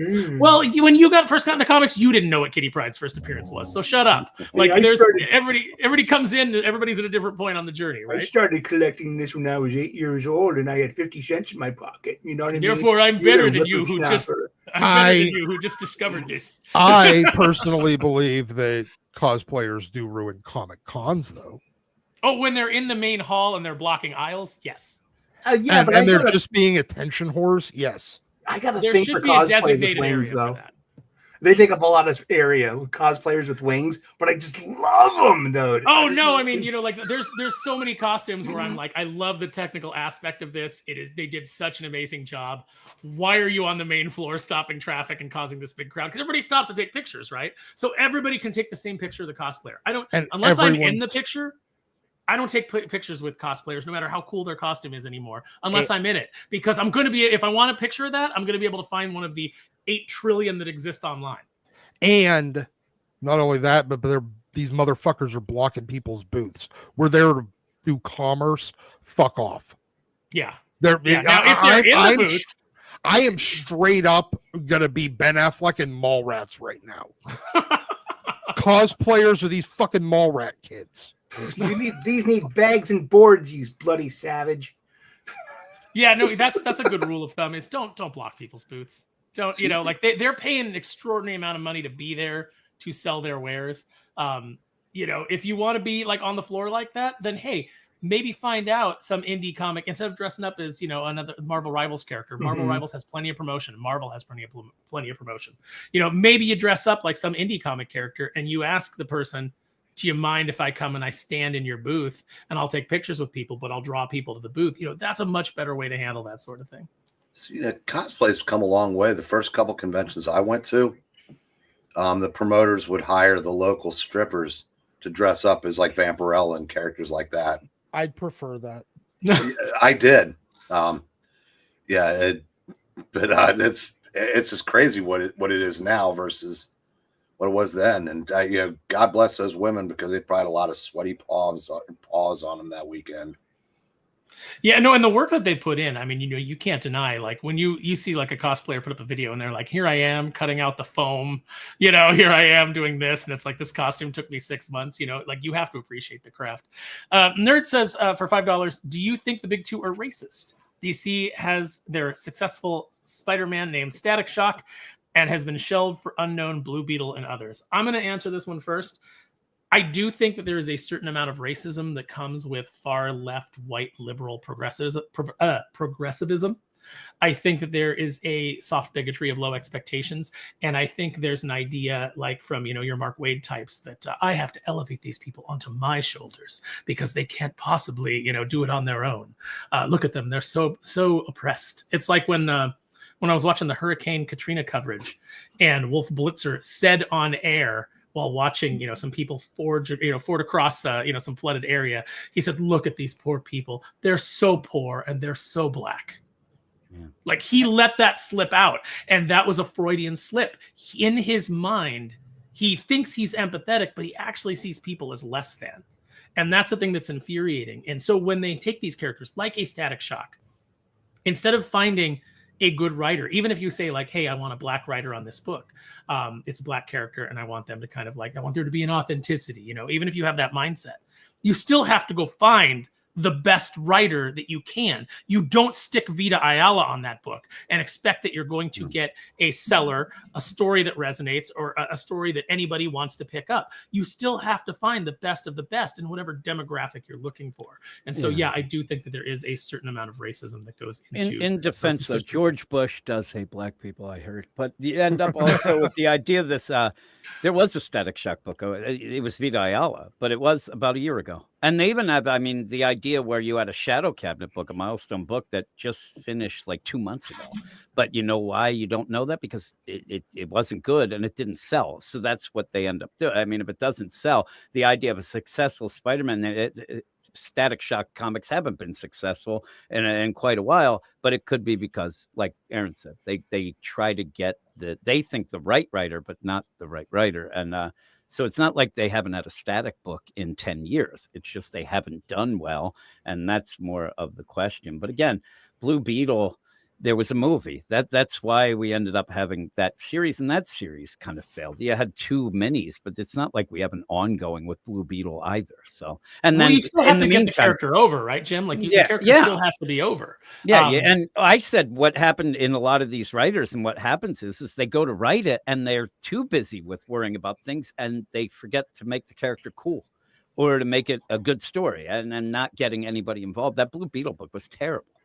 So it's just Vita Ayala Static Shock was terrible, and awful. So I was working in a comic book store when Milestone first came out, and I was a Dwayne McDuffie fan already, and so I was picking up those books and I was enjoying them, and they were a hard sell to some of my black customers. Yeah. It's like I would recommend them, and they would either, I don't know if it was they were looking at me and they were thinking, oh, you're just recommending this black character to me because I'm black. I'm here to buy Superman, or they just thought, like one guy told me, he goes, no, I just feel like they're pandering. And I was like, no, the books are actually really good. And it took some doing, but I got him into it. Yeah. Now, in that too, you still like the characters that you like. Exactly. And one of the other things too, the Static and a bunch of those characters did disappear for a while. They were going to come back, and Dwayne McDuffie's widow sued and wouldn't allow them to come out for a couple of years. There was a gap with that too, because the rest of they kind of got together, made a new company, but she owned 50% of the thing, and she kind of put a kibosh to it for about a year or so. Mm-hmm. So there's a lot of other things in the background as well. But I think it just comes down to they end up, pigeonholing them, or having that narrow focus of we only have this kind of writer that can do it. And a lot of those writers weren't good. They were only hired because of that, like a Vita Ayala. But I say all the time, it may take longer at some points, but those writers tend to disappear eventually. And Vita Ayala is doing nothing now because it doesn't sell and can't write very well. Well, as a comic book writer, she makes a very good, storage unit night watchman. Exactly. So exactly.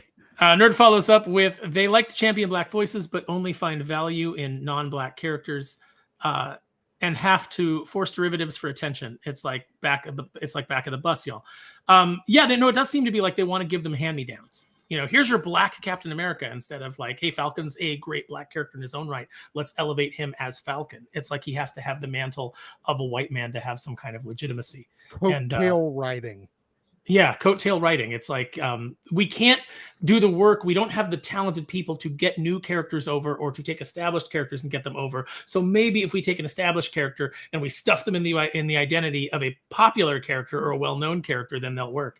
And I don't think that that's worked anywhere. Correct me if I'm wrong, chat. I don't think that's ever been successful. Grant Morrison's Talia Body Pillow. That is a great name. I love Ed Brubaker's work at Marvel. Fair enough. Yeah. So do I. I think that's the last good Cap run we had was Ed Brubaker. There hasn't been a good Cap book since. Best comic run of the 21st century. Mm-hmm. Very close Wraith with X7, Invincible. Yeah, Wraith X7 says Marvel had a no overprint policy during that time, which was designed to bring back speculators by increasing pre-orders. Yeah, but I still don't see the speculators rising out of pre-orders. It was in designed to increase pre-orders, pull box customers, and urgency, like by trying to induce FOMO, but I don't see that as speculatory. Fair enough. Optimus Prime for $9.99. That rhymes. I like it. Tips for starting your own comic line. Lots of ideas, a beginning and an end for the line, but not the journey in between. Just bought The Anatomy of Story. Any other book suggestions as well? Money. Yeah, money. If you want to make $1 million in comic books, it's really simple. Start with $5 million. You have to be there for the long haul. I would say, you want to start your own comic line. You need to figure out what's going to get you noticed, how you're going to connect with people, how you're going to connect with your customer base. You're going to have to. I know that it's this used to be talked about, but now it's not so popular with these people anymore. But customer service is key. You are a hot dog vendor. Yes, you are there to provide for your customers. I don't care what Mhm. anybody says. Comics is a customer service business. Indeed. So if you are asking people to buy your book, if you are asking people to support your work, Right. because that's like, I didn't ask you to support me, is a bullshit thing to say to a customer. I'm a professional chef, and I boil everything down to a personal working metaphor. I don't have customers. I have guests. I need feedback in order to properly, fabricate things I want to sell to you. I love hungry people. People that can't cook for themselves, come to me. I will, take good care of you with nutritious, delicious, and and beautiful food. And I just think that why can't one of these big two editors have the same kind of work ethic as a lowly line cook like me? Sully is the Irishman on the panel talking about boiling everything. Boiling. I was going to say, Ugh. he's boiling everything.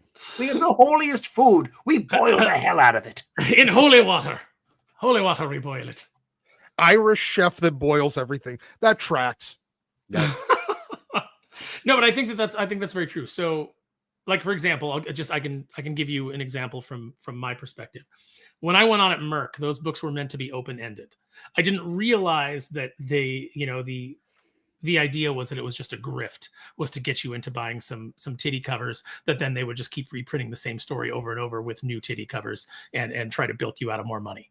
I didn't realize that was a grift. I thought we were actually there to create a cohesive superhero universe. So I looked at what they had and I said, okay, what have you done so far? We're going to reprint these. What kind of connective tissue can I draw between these characters? How can I build a cohesive universe? And what kind of stories can we build towards in the future? And that's the way that I approached it. With Kneel Before Doomface, which is my own property, which means that no jackass can come in and pull the rug out from under me. It's all grassroots through you guys who support the book and who want to read it and who help pay our bills. Let me pay Renzo to do gorgeous art. Let me pay Oscar to do gorgeous colors. I don't have a boss that can pull the rug out from under me. So the way that I've constructed Doomface is I know where the story ends. And the path from the beginning to getting to that ending can take many twists and turns. But ultimately, I have the idea of where it ends. So you just leave it open enough in the middle so that as you have new ideas, and in Doomface, there's always new things to mock coming out of the comic industry that, you can work into that story. You leave it flexible in the middle so that you can play around with it and leave yourself open to, just because you have an idea of what the ending is, be flexible. Because after a while, if you create the characters and they're interesting enough and they're compelling enough, they will start to write their own story for you. And if their story takes them in a different place than you imagined and you have a better ending, don't be afraid to switch it up. I hope that helps. Also money. I mean, it helps to have money, and that's why you crowdfund, right? And don't tell your crowdfunding customers that you're not a UNICEF kid, that you didn't ask for their support, because you absolutely effing did. When you asked them to pre-order your book, when you asked them to fund the production of your book by saying, I am going to put money down in the hopes that I get this, you absolutely asked for their support. If you don't want their support, then spend your own goddamn money on your book. Do it completely and then put it up. And then all they're buying is a product. But you know what? In my opinion, you still owe them customer service. You still need to be thankful that they even purchased your book, because they worked for that money and they are spending it on your product. And so essentially they are spending it on you. They are spending it on you being allowed to live your dream. So you goddamn better well appreciate every single person that backed you. And that's my rant. Hallelujah. Nerd for $5 says, silly Aaron, customers don't exist anymore. They're consumers now. Eat our slot, peasant. That's how a lot of corporations, and now it seems like a lot of people in the indie space view things. Yep. I just have to say, if you want to give those people your money, that's your prerogative. I'm not here to tell you how to spend it, but I would recommend that you spend your money with people who appreciate you and appreciate your patronage. Also, don't turn into the thing you started your career bitching about. Yeah, I said the other day, like when you become the self-appointed sheriff of policing pop culture commentary, you either die the hero or you live long enough to see yourself become Mark Waid. Whoever are you talking about? Wow. I think it's all pretty clear. I'm not even gonna say the it's Richard. He's being a bitch. So there you go. And you know what? I'm not gonna Voldemort him. No, I would I would blind item him. I would have addressed this directly, but I feel like I said it enough. And considering that, the attacks on Wes, the attacks on Neon, the attacks on people who were his friend who offered him advice, the fact that he didn't give them a heads up, I don't feel like I need to give him a heads up or go directly to him. I feel like I can say it publicly like he does. I feel like I can come with the same energy. I still don't dislike the guy, but I think that he has gone completely off the rails, and I completely disagree with him on everything that he's doing currently. I think he's a dick. Wow. Oh my goodness. I never liked him. I thought he was always a fucking dick. So I fuck him. Fair enough. Yeah, fair enough. There you go. All right, so that we got through all of our super chats. Let's get to the topic. Who ruined comics? Well, I mean, I'll say one thing about that. I mean, no amount of heel turn against mostly benign content like Wes or Neon's going to make up for years of fucking dogpiling literally someone who's neurodivergent like Vita Ayala.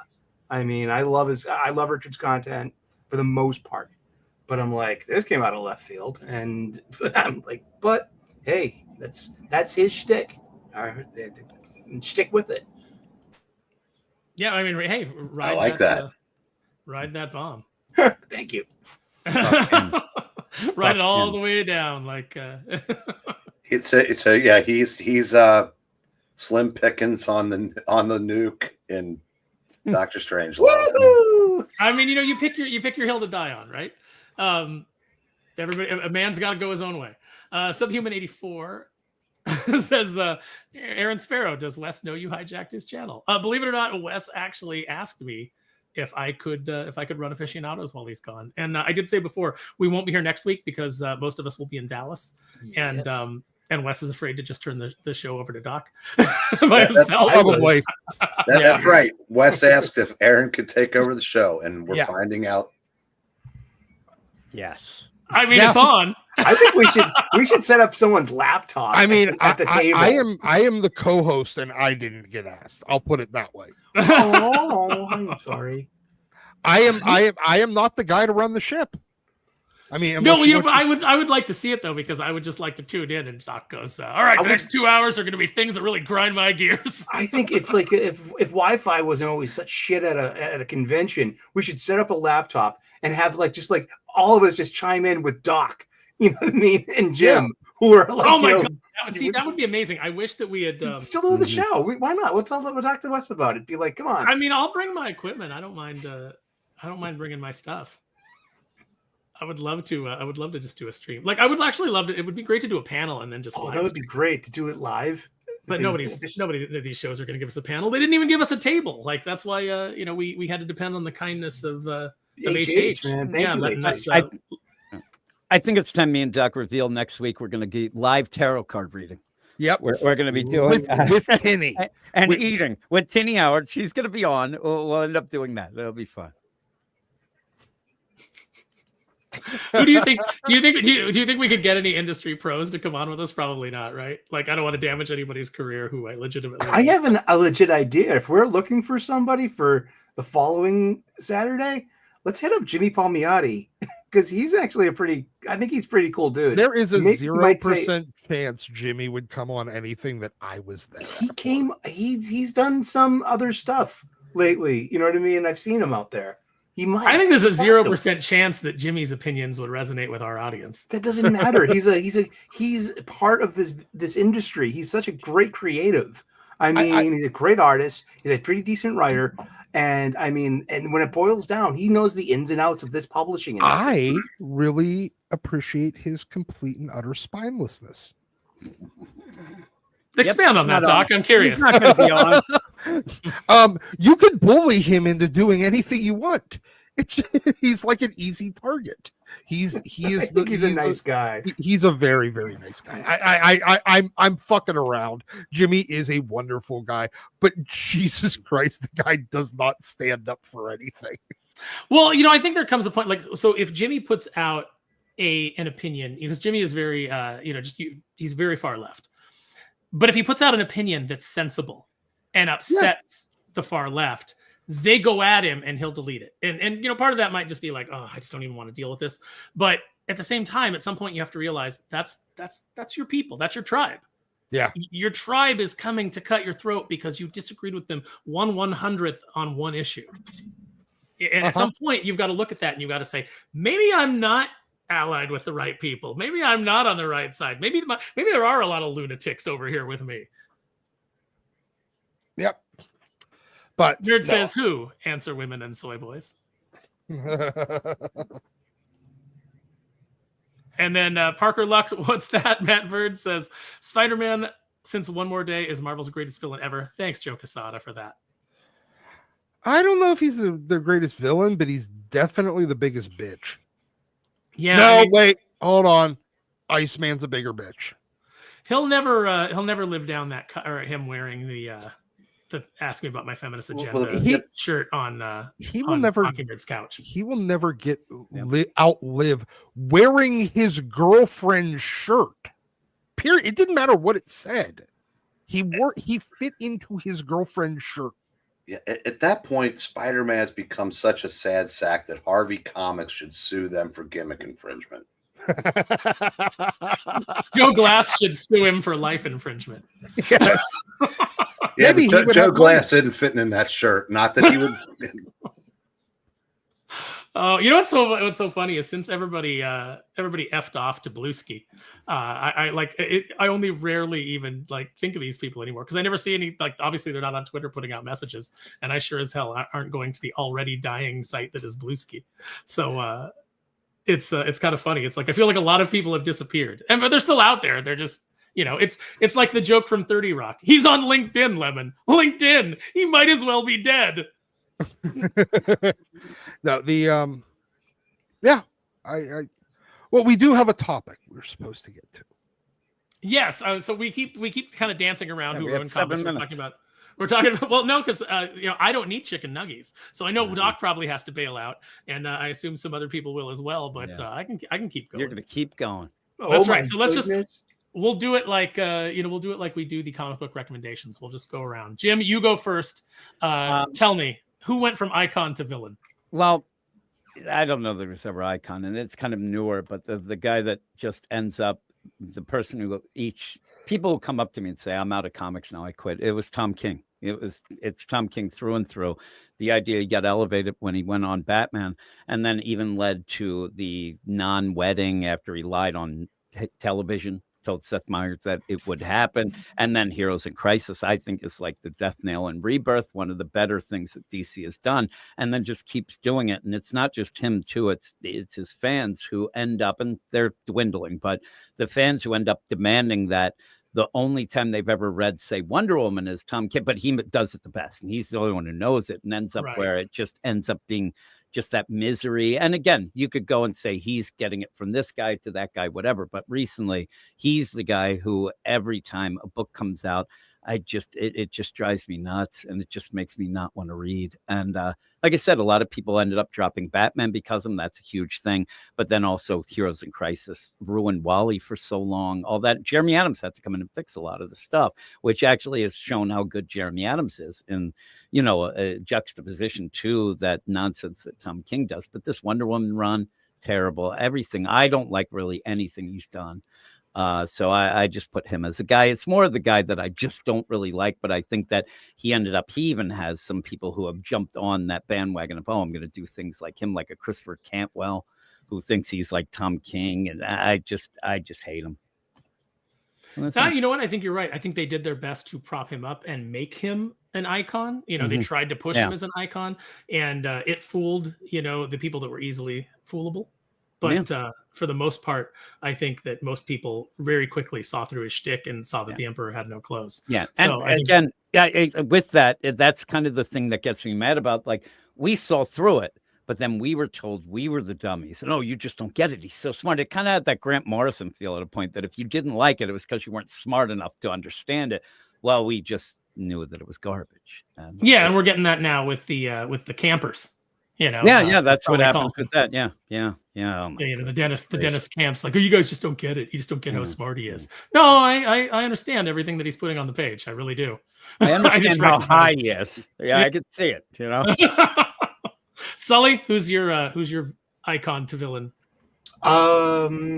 Jeez, I'd say Mark Waid, but no, he's always been that way. There wasn't a kind of a heel turn going on there. I didn't know in '92 when he was on, or whenever it was that he was on Captain America with Ron Garney. Right. I mean, I think but because, like, I mean, geez, social media has been a blessing and a bane for all of us. But I mean, I didn't need to know any of Mark Waid's inner thoughts, and it interferes with my ability to buy his usually wonderful superhero stories. He is cooking over at World's Finest. He is doing a good job over on with Chris Samney on Batman and Robin Year One. I should be buying that book. I'm the biggest Robin fan in the world, especially when he's a kid and he's dressed like original Robin. There's nothing in the world that makes me happier. But then you come across just Mark Waid being Mark Waid. But you know, I guess, like, you know, besides, you know, my previous answer of Axel Alonso being he is the foundation stone in the wokeness that took over the entire industry. He held the gate open, and you know, and made this all possible. I want to change my answer. Actually, it's social media is what ruined comics. It's social media. If it wasn't for social media, Dan Slott would just be some guy who's writing books. Mark Waid, there'd be no like, again, it's more information, but it also is the idea that they are able to let you know how much of assholes they are, and they don't seem to be able to realize they shouldn't do that. So there's my nuance. That's kind of what ruined Hollywood as well, is the ability ruined everything. Social media sucks. And blocking potential customers. I mean, I just, like, what did I do? I mean, seriously, I liked the wrong tweet. I made the wrong hashtag. I'm adjacent to a stinky person. I'll tell you what the problem is, Sully, is that you didn't hate the people that they hate. Yeah. And that's a crime. That's a crime to these people. It's like, you have to hate everybody that I hate. And it's like, I don't really hate anybody. Even the people that, you know, that I criticize on this show, I don't hate them. I don't hold any, you know, ill will towards them, you know, in a you know, bodily harm kind of sense. Right. You know, there's a lot of people I wish would go away, would get out of the industry, would, you know, stop taking up space in this industry, as they like to say. But yeah. But yeah, I mean, Wade's so toxic and radioactive. I mean, I legitimately worry about, like, someone like Scott Snyder, who was a down-to-earth, nice guy. And when he uses his social media, especially Twitter, to doing marketing's job, he's pimping the comic books, but he's always pimping Dennis Camp, who definitely has a flag on his side of the aisle, and also Mark Waid. And I'm like, aren't you guilty of your own rules? Aren't you aren't you adjacent to toxic and bad? Well, I think the problem with Snyder is he's a nice guy, but he's also a coward. I think that he doesn't stand up for anything that is going to get him any pushback from anybody in his industry. So that's why he kowtowed to Heather Ontos so quickly. There is not a world where someone who is operating in an industry at Scott Snyder's level should ever even give anything that Heather Ontos had to say the time of day. He should have, his whole response to her, if he even acknowledged her when she got on his case on social media, should have been, I just reject your entire thesis. He should have just basically told her to piss off. And instead, he bent the knee. And that's the problem, is weak men create hard times. And there's a lot of weak men in this industry. This industry, comics used to be written by guys like Jack Kirby, Stan Lee, guys who'd been in war. Guys who had gone and fought for their country, guys who had some toughness. Jack Kirby, I'm sure, grew up fighting all the time in his neighborhood. The guy seemed tough as nails. And through that experience, he was able to both find compassion and, a vehicle to tell stories that resonated with people because they had an inherent humanity. You don't have that from these weak men who have done nothing. They grew up reading comics. They've never really done anything, so now here they are. They're just kind of like regurgitating what's come before. And the people who haven't read comics, who haven't read stories, who also don't have any life experience to draw from, read these stories and clap like seals and say they're very good. Oh, Dennis Camp is so good, because they don't understand what real storytelling is. They don't understand what real life experience is. So this seems exciting and new to them. And didn't Perch say something like, yeah, I hear behind the scenes that no one really likes Dennis Camp? I did he? Because I got to go watch that video. Because I think he did a couple of weeks back. Maybe. Sorry, Perch. Am I misquoting you? If I am, don't buy me a beer. I'll buy you a beer. I got to know now. That's probably very true. I mean, he just, even his social media, like you realize that if you spent 5 minutes with this guy, you'd probably want to smother him with a pillow. Nerd says, throws Alan Moore back into the mist. I think we discussed Alan Moore's influence on comics. And we came to the conclusion that it's more people trying to copy Alan Moore. Mm-hmm. But that being said, he is a miserable old crank that thinks he's a wizard. So, magic that, you old fool. Breen, what was your breaking point? At what point did you say, I used to like this person and now I think they're terrible? I don't really have an individual person because, I was thinking about this and I agree with Jim. Social media. The thing I think did the most damage to comics was whether it was that poll that told them that 46% of customers are women. At some point during All New, All Different, that era, they took the hobby away from boys and gave it to girls. And with it, I even brought a visual aid. See this cover of Birds of Prey? Mm-hmm. That was written by Gail Simone. Is that Ed Benesart? Ed Benesart. Oh, beautiful. It's a great run. She was a very good writer until social media. But by taking a boy's hobby and giving it to girls, came with a whole new set of unwritten rules. You couldn't do the damsel in distress anymore. The motivation for it all goes back to fridging. So a lot of the tropes that made this adventure hobby, escapist hobby, boys' fantasy about saving the girl, all that was gone. And even though there's still plenty of good comics out there now, they all they're almost constrained in what they can do, or more like what they can't do. That if you go back and read something from the 50s, 60s, 70s, 80s, you see that they're just it's different.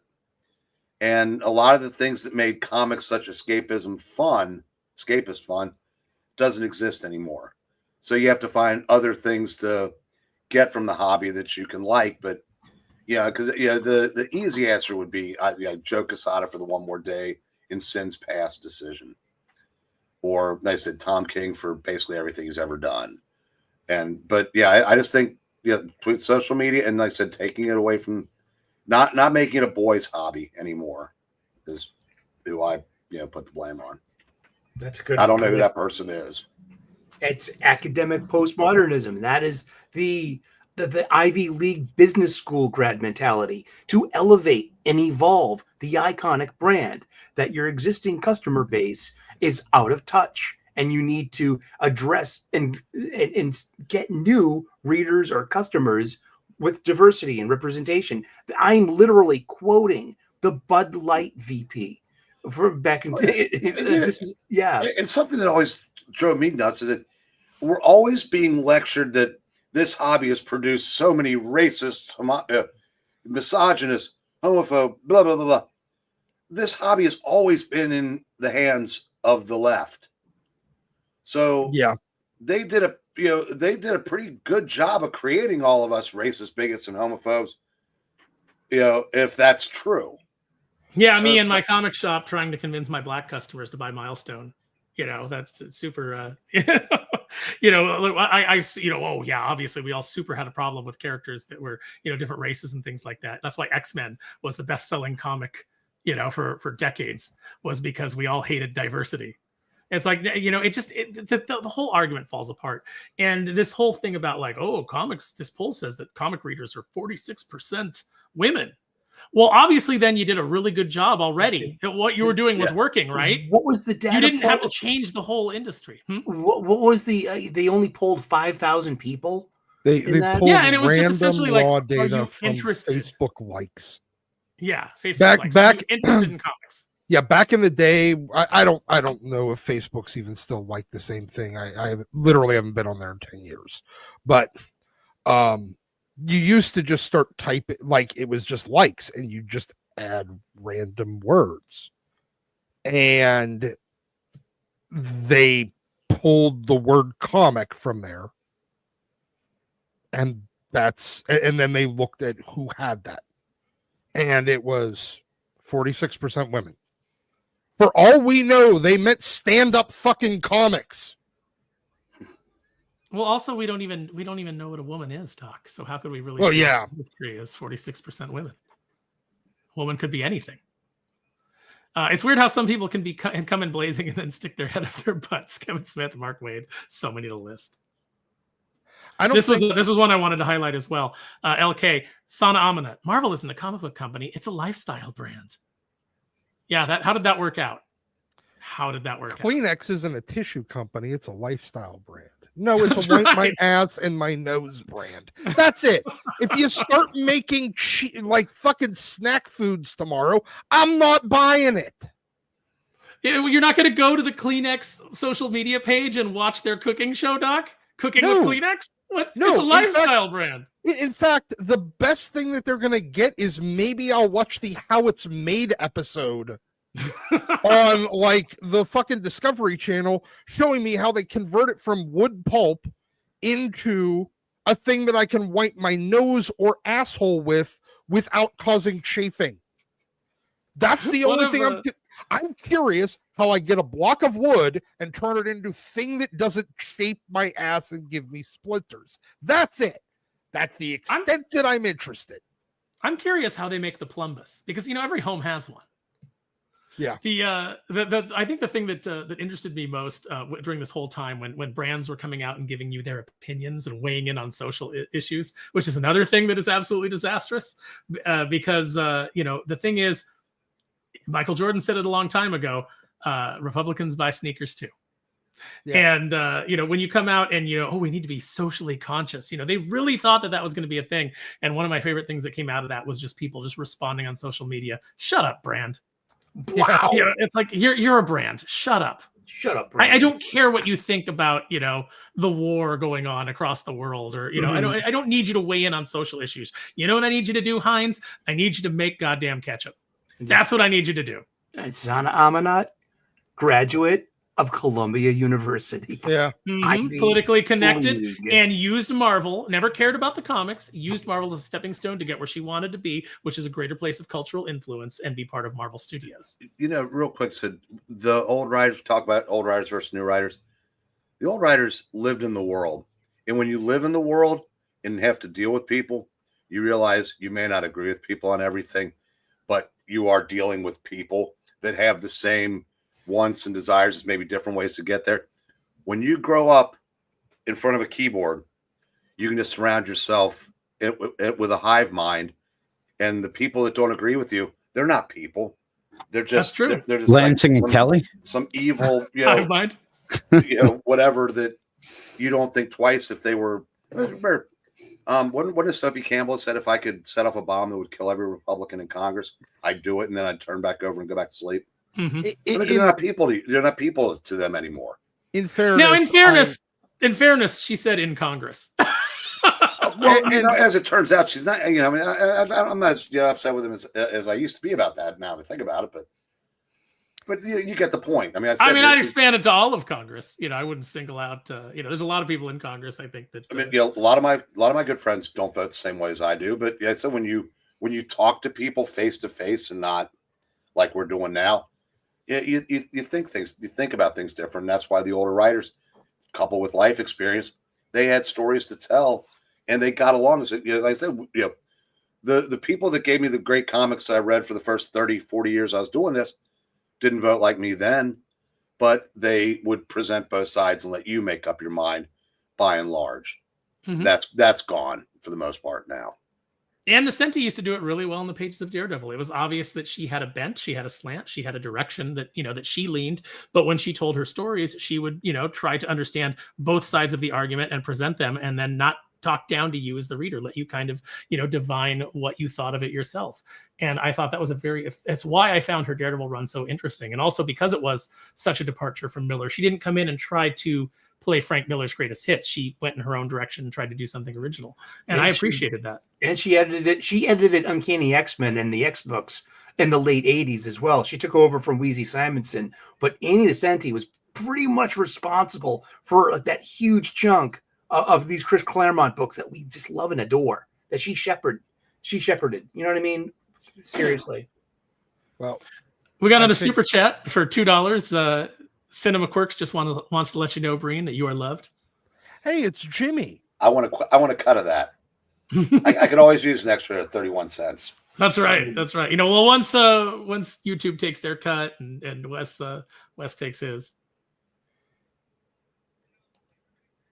Yasoy Wax says, depressed middle-aged Republicans only buy hate and plushies. Oh, man. You guilted me into throwing out my drunk 3PO plushie and my critical drinker plushie. All I got left is my Pikachu. But he's got to stay. He's my executive producer. My Gary from Nerdrotic as Gandalf plushie. I will say this. I don't shame what anybody collects. I even have friends who I don't mock for their Funko Pops on their desk, but it like plush, like having a lot of plushies of like real people is weird to me. Like that's just me personally, but like if you enjoy it, it's like anything else. I may not like it, but if you enjoy it, that's cool. I'm glad you're having a good time. It was fun for its time, I think. Yeah, it was there and it's gone. It's passé already. One of my friends got my dog turned into a pillow. Not like the actual dog, but like a photo. Does that count? It's my dog. I don't think Mike Lindell signs off on it. Yeah, it counts. We got to get the My Pillow guy. He's got to prove it. Right. Subhuman 84 says no Mahler plushie. No. Shame, Sully, for shame. Shame. See, Ale has a whole room of Pikachu, and exactly. I can believe that, and I understand. And if you meet Ale, you'd be like, yes, she should have a full room of Pikachu. Ale should have whatever she wants because she is a lovely person. So that's a plushie. What you have there, Sully? It's a Pikachu, man. It's a real, honest to God, a live Pokemon, a pocket monster. He doesn't get back in his ball. He's surly, and then he runs the show. Does he know surf? No. Yeah, it's an old plushie, dude. Yeah. Okay, because I keep hearing that term, and I kind of figured that's what they were, but no, a plushie is literally a cheaply made. It resembles a stuffed animal of a certain of a predictable size, but it's based after like the YouTube creators. And I think from like 2022 to about 2024, they were kind of a thing, and it was pretty fun for a hot minute, really. Fair enough. Nerd. Look, I can't sit and judge anybody. I've got a bunch of like painted miniatures over here on my desk. I don't even play D&D, but occasionally I buy the miniatures just because I want to paint them. I got action figures. I got action figures that I've customized. I am in no room. I have no room to judge anybody who's into plushies. And you know what? Be what you're into. Be into what you're into, and don't let people shame you or tell you that oh, that's gay, or you're this or you're that. Like that. Those people are the worst people. No, I just wasn't sure I knew what they were. I still need to say who I think is responsible, and Yes. I think it's Yes, Doc. oddly enough not Mark Waid. No, I think that Mark definitely played a role in it, but I'm still of the opinion that it was Comics Alliance and its influence. Oh my God, you are so right. I commented on a couple of Wes's recent Comic Alliance videos. People from Comic Alliance joined forces with the head of marketing at the time, Boom, and became his little assassin squad, and went out and tried to ruin my career when I left Boom. And it's so I would say that the Whisper networks, of which Comics Alliance was a huge part, are essentially what ruined comics from the inside, and all of that spilled out into the actual product itself. Well, that's a right-wing dog whistle. You and your Whisper network. That's right. Because it hadn't been proven. Like Penny Parker didn't out it, and we didn't see it all come together when once the Whisper Network was outed and they felt comfortable doing it in public with all of their digital lynch mobs, which ultimately led to the suicide of Ed Piskor. We haven't all seen it in operation, and that's what they wanted. That's what they wanted for me. Is they would have been delighted if they could have pushed me into killing myself. And, they finally got their victim. They finally got somebody that they pushed over the edge and who took their own life. And they are miserable, awful human beings. They should be shunned in, every aspect of social life for what they did, because it's disgusting. Yeah.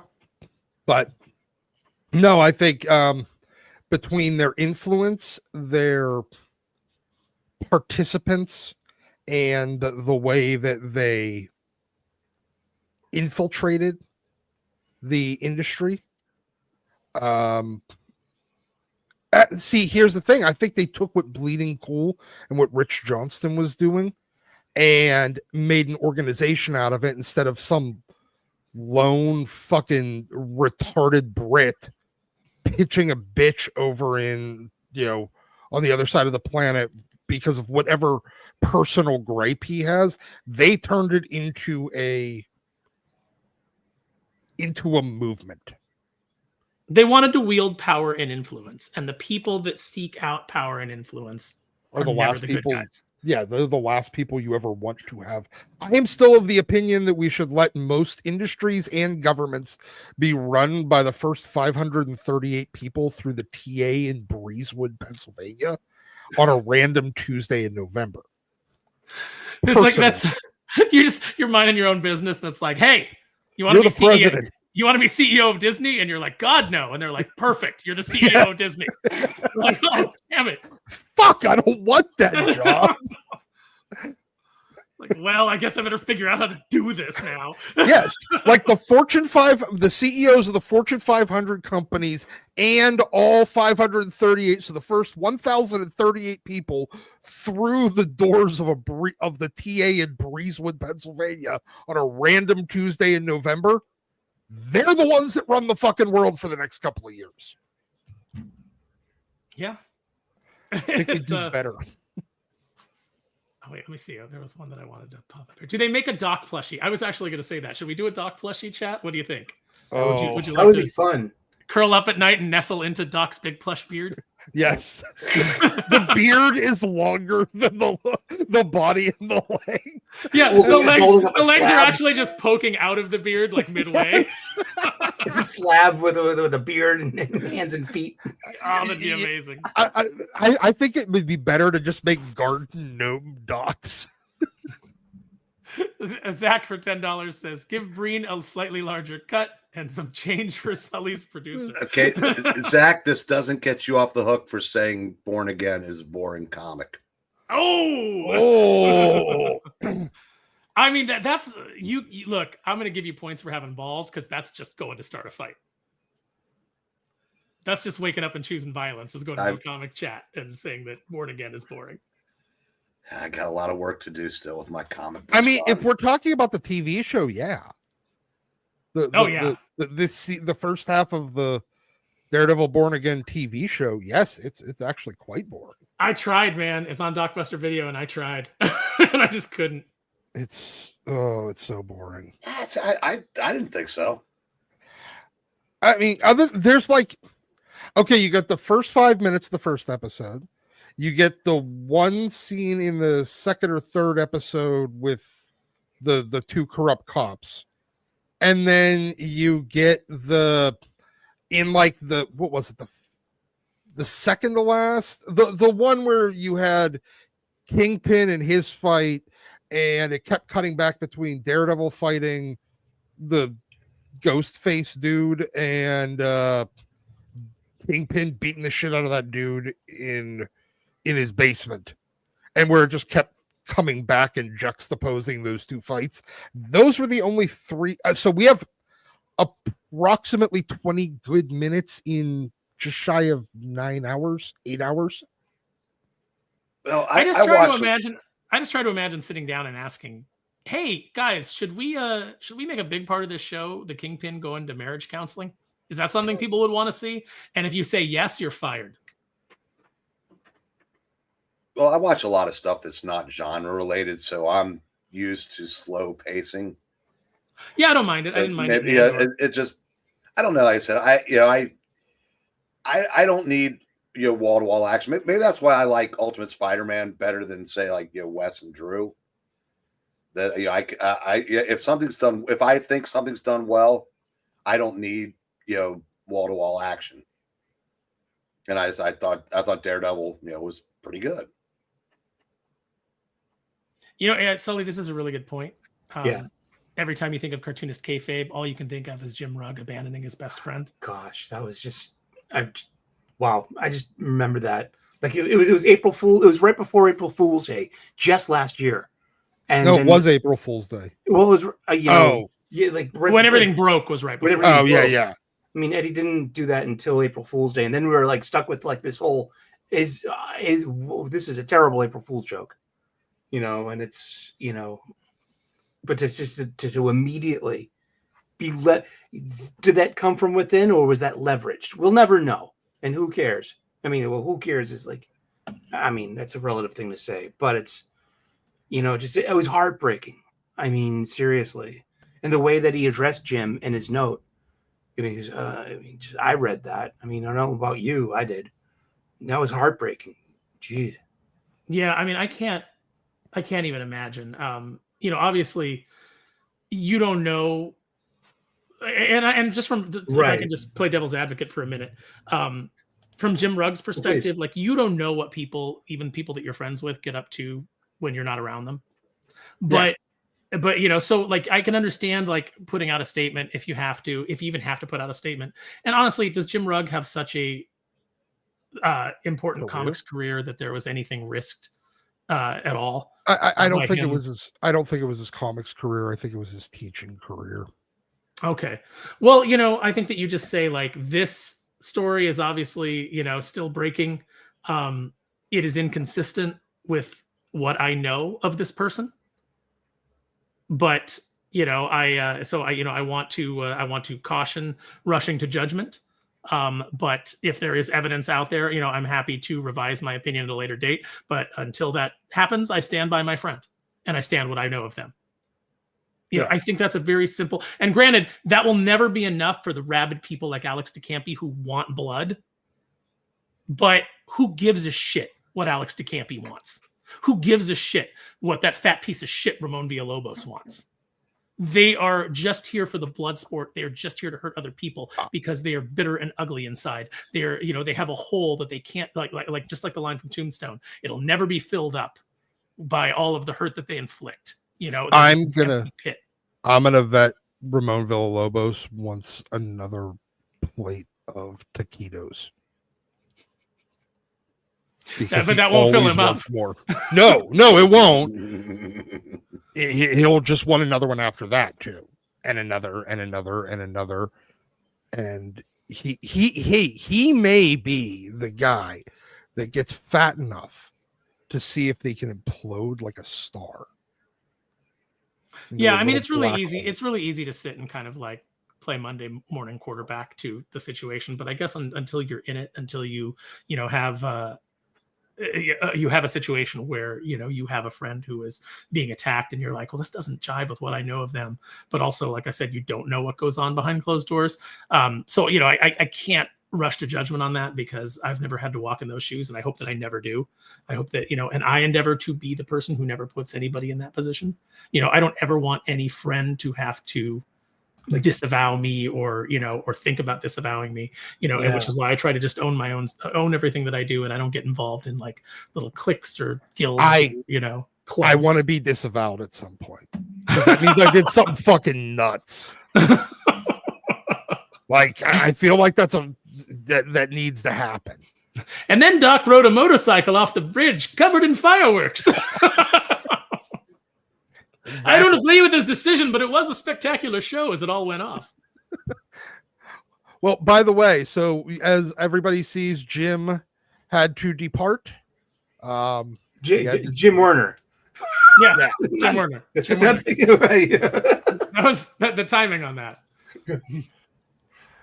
Yep. Do we want to keep to the format, and do we want to do comic book recommendations? Yes. Sure. All right. Breen, do you have any comic book recommendations this week? Let me see if I have anything. Yeah, I'll do one that. I mean,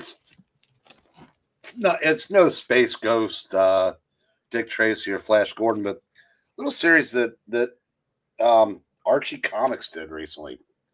Archie is Mr. Justice. Ooh, that's a nice cover. It is. But it basically ended up being a story about how best friends can become bitter enemies, and it was actually pretty well done. I forgot who wrote, and it's named Blake Howard, but it focused on Archie and Reggie, and the third and fourth issues were really good. Very nice. Sully, I know you got recommendations. You said it was a good week for you. It was decent. You know what I mean? It was like, because I go to my local comic book shop every Wednesday. I love New Comic Book Day. I walk into my LCS, my local comic book shop, and I'm the guy who says, Happy New Comic Book Day. And they look at me like, good to see you too, Eric. They're like, I hate this guy so much. But you know what? I bring it. I'm like this in real life too. So these are all from my pull list. You know what? I get Joshua Williamson's Superman. So they tried to give me Superman Unlimited #1, but even touching a Dan Slott book burned my fingertips. So I got 4 books this week. 3 of them were on my pull list. 1 I pulled off the shelf and bought because I wanted to check it out. But I got New Gods #6 by Ram V, and most of the art is by Felipe Andrade, who was his battery partner on the Eisner-nominated Rare Flavors. This is a really beautifully done book. And then Evan Cagle does his job at the end by tying in, his part of the overstory, like with Superman and the Justice League showing up between the big fight between Orion and his brother, Mr. Miracle, over the kid. And, but this is a really artsy kind of book. It's really out there. If you're a fan of someone like Grant Morrison, I mean, Ram V is the inheritor of that like whimsical, mythological, huge style. I'm a big fan of him. Even when it's kind of this book even is a little over my head right now, but I'm fine with that. I really am. I got Vatican City issue #2 of 3 by Mark Miller and Per Berg, the artist formerly known as Narwhal. It's Act 2. So I think story-wise, it kind of suffers from Act 2-ness.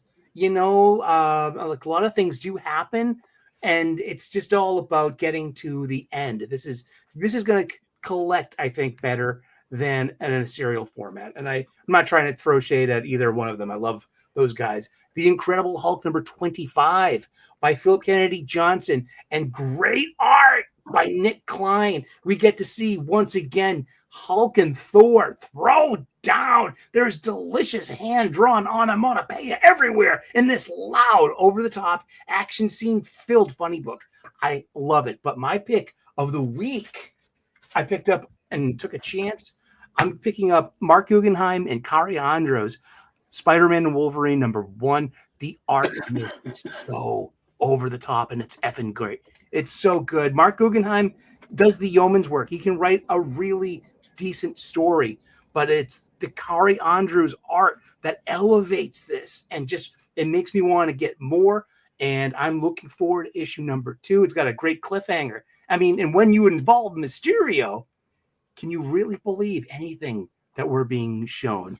Alrighty, and those are my picks. That's my that's what I bought, and I like to help out and like my local comic book shop. I like to spend my money there. Why? Because it helps keep the doors open and the lights on. The only people that can save comic books are us, and we need to go to our local comic book shops and spend our money there. They are small businesses. They are the American dream. They are independent bookstores. You need supplies. I know you do. You need boxes, bags, and boards. Don't get them from the online supply chain. Go to your local comic book shop and spend your money there in the brick and mortar shop. Please perpetuate truth, justice in this American way of small businesses. You need the flag to come up behind you. I swear, when Neil Before Doomface comes out, I want Sully to be the hype man. I want Sully to be the reviewer because you make me care. And it's so hard to make me care about, just the comic industry as a whole right now. There's still comics that I love. I still love the medium. But, you actually, I hear the music come up and I'm like, So I also want to thank whoever it is that pushed. We've pushed Neil Before Doomface over 21,000 now, 551 backers. So that is spectacular. There's still a little bit of time to get in an order if you haven't. We're nearing post-production. So as soon as post-production is done, we will be going to print. So those numbers will be locked and the campaign will be closed. I've got a couple of super chats before we hit Doc.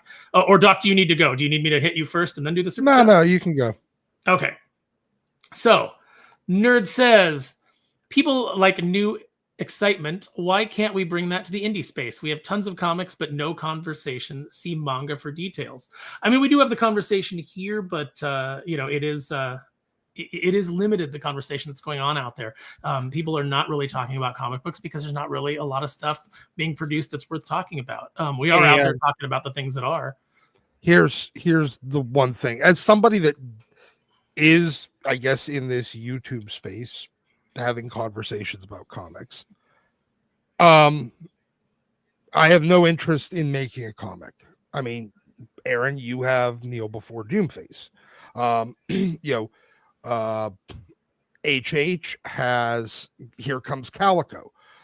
Some of the other folks that have been guests on the show have their own books. A lot of the other folks that are having these conversations are making or are very close friends with people making books.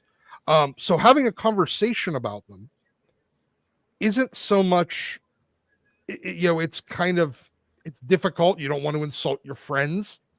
And oftentimes it quickly devolves into a sales-a-thon, a fucking PBS, pledge-a-thon event. And I mean, that's not real conversation. It's just trying to bump sales, which is really no different than what the comic industry does every time they're doing any sort of quote unquote fan engagement. All they're trying to do is it's just marketing. And that's not a conversation, that's marketing. And while I appreciate marketing and advertisement for what it is, it's not a conversation. And it's hard to have that in the indie space. And for it to be authentic, and for it to fully feel completely authentic and not, a marketing pitch. That's why when we have a creator on and they are going to talk about their creator-owned book, we try to just do one per show. We try not to have two. We don't want it to be like a back, like you said, you don't want to turn it into a sell-a-thon. And with a $100 donation, you too can receive a PBS tote bag. Even though we're government funded. Nerd also says, why can't we just astroturf another comic industry? I get Big Two as nostalgia, but if we all get together and blackball them, we could parallel comics. Well, I think there is a parallel economy that's building. Obviously, the Rippaverse is doing very well. Obviously, Iconic Comics is doing very well. And these are actual companies that are producing multiple books. Mm-hmm. Check out Radiant Black if you want some big tied together kind of over. I think if you're an old X-Men fan, you're gonna love Radiant Black. But and we've got Ghost Machine. We've got Ghost Machine out there. We've got. I know that Image is considered a big company, but really it is still indie space. And Skybound's doing the Energon universe. Those are licensed comics, but they are still indie. So and they're outside the big two. So I think there is a parallel industry, and people can get invested in it. The problem with the indie parallel industry outside of comic book shops is that there's so many bad actors and so much rancor and so much jealousy and pettiness that they basically stepped out and said, we're going to do our own thing. We're going to build our own, our own empires. And then it quickly became about their own individual empires or a small clique. Yeah, a small little fiefdom. And I do not cotton to that. I want to create a space where all kinds of people, even people I don't like, are able to make their books. And then Nerd also says, as much as I hate the far left, we need to move as a collective too. Sometimes we're too fragmented. It all comes down to egos. That's the problem, is that, you get people who have egos and who think that they're the shit and that they get to dictate who gets to do what and who gets to be let in the door. And that's in all political parties. That's in all, religious ideologies. There's always those people. It's a people problem. It's also a... Aaron McIntyre said it best. The people that want to control everyone will always beat the people that just want to be left alone. You know why? Because the people want to be left alone are alone. Mm-hmm.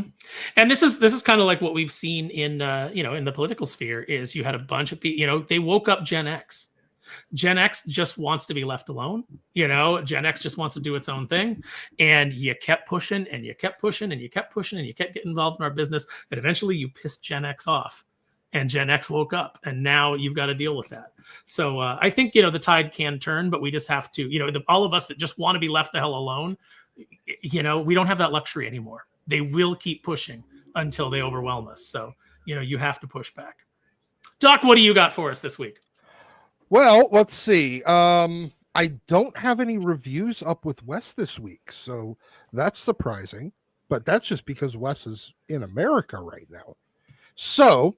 instead, we will go with, I'm going to recommend Vatican City. I didn't have the same problem. In fact, actually, I like the fact that it really expanded kind of why Vatican City mattered. It really kind of grew the lore of the story, but it also sets up the ending. Which I absolutely dig. Yep. Everybody's got their copy. Vatican City is fucking dope. Eric, 3 out of 4 comics aficionados can't be wrong. No, it's on my list. I haven't picked up yet, but it's on my pull list. It's the Dentine of comics. 4 out of 4. Yep. Then we're gonna go old school with this. I love this cover by Art Adams. This classic X-Men cover with Banshee. I'm sorry, Doc. I don't know how to make you full screen like Wes does. I don't know how to make me full screen either. And I'm afraid to try things. Let's see. If I click solo layout, does that? There we go. So yeah, we got classic X-Men. I think this is issue 5. But yeah, these Art Adams covers. Those Art Adams covers on those classic X-Men issues are so fucking good. It's made up for the fact that you only got him to do an annual once a year. Then we got some more old stuff. Alpha Flight #1.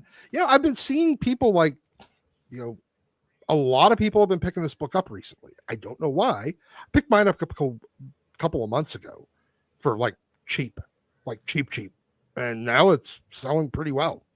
So I'm definitely recommending folks go out and grab a copy. I mean, if you can get it for reasonable price. I don't know why it's spiking up, but whatever. Then we will go with Weapon X-Men number 4. I'm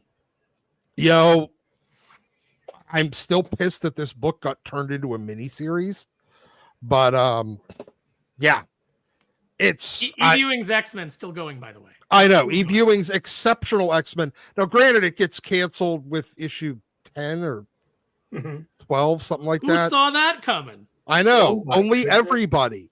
But somehow this one gets turned into just a miniseries because you already poisoned the title name before it came out, and then when it comes out, it sells out every fucking week at every store. But hey, yeah, if you miss an issue, you're fucked. But yeah, sure, cancel it. All right. And then finally, this I picked up at an Ollie's, and for $10, definitely worthwhile. But it's the one from the movie. I did not know that this, it's one of their deluxe edition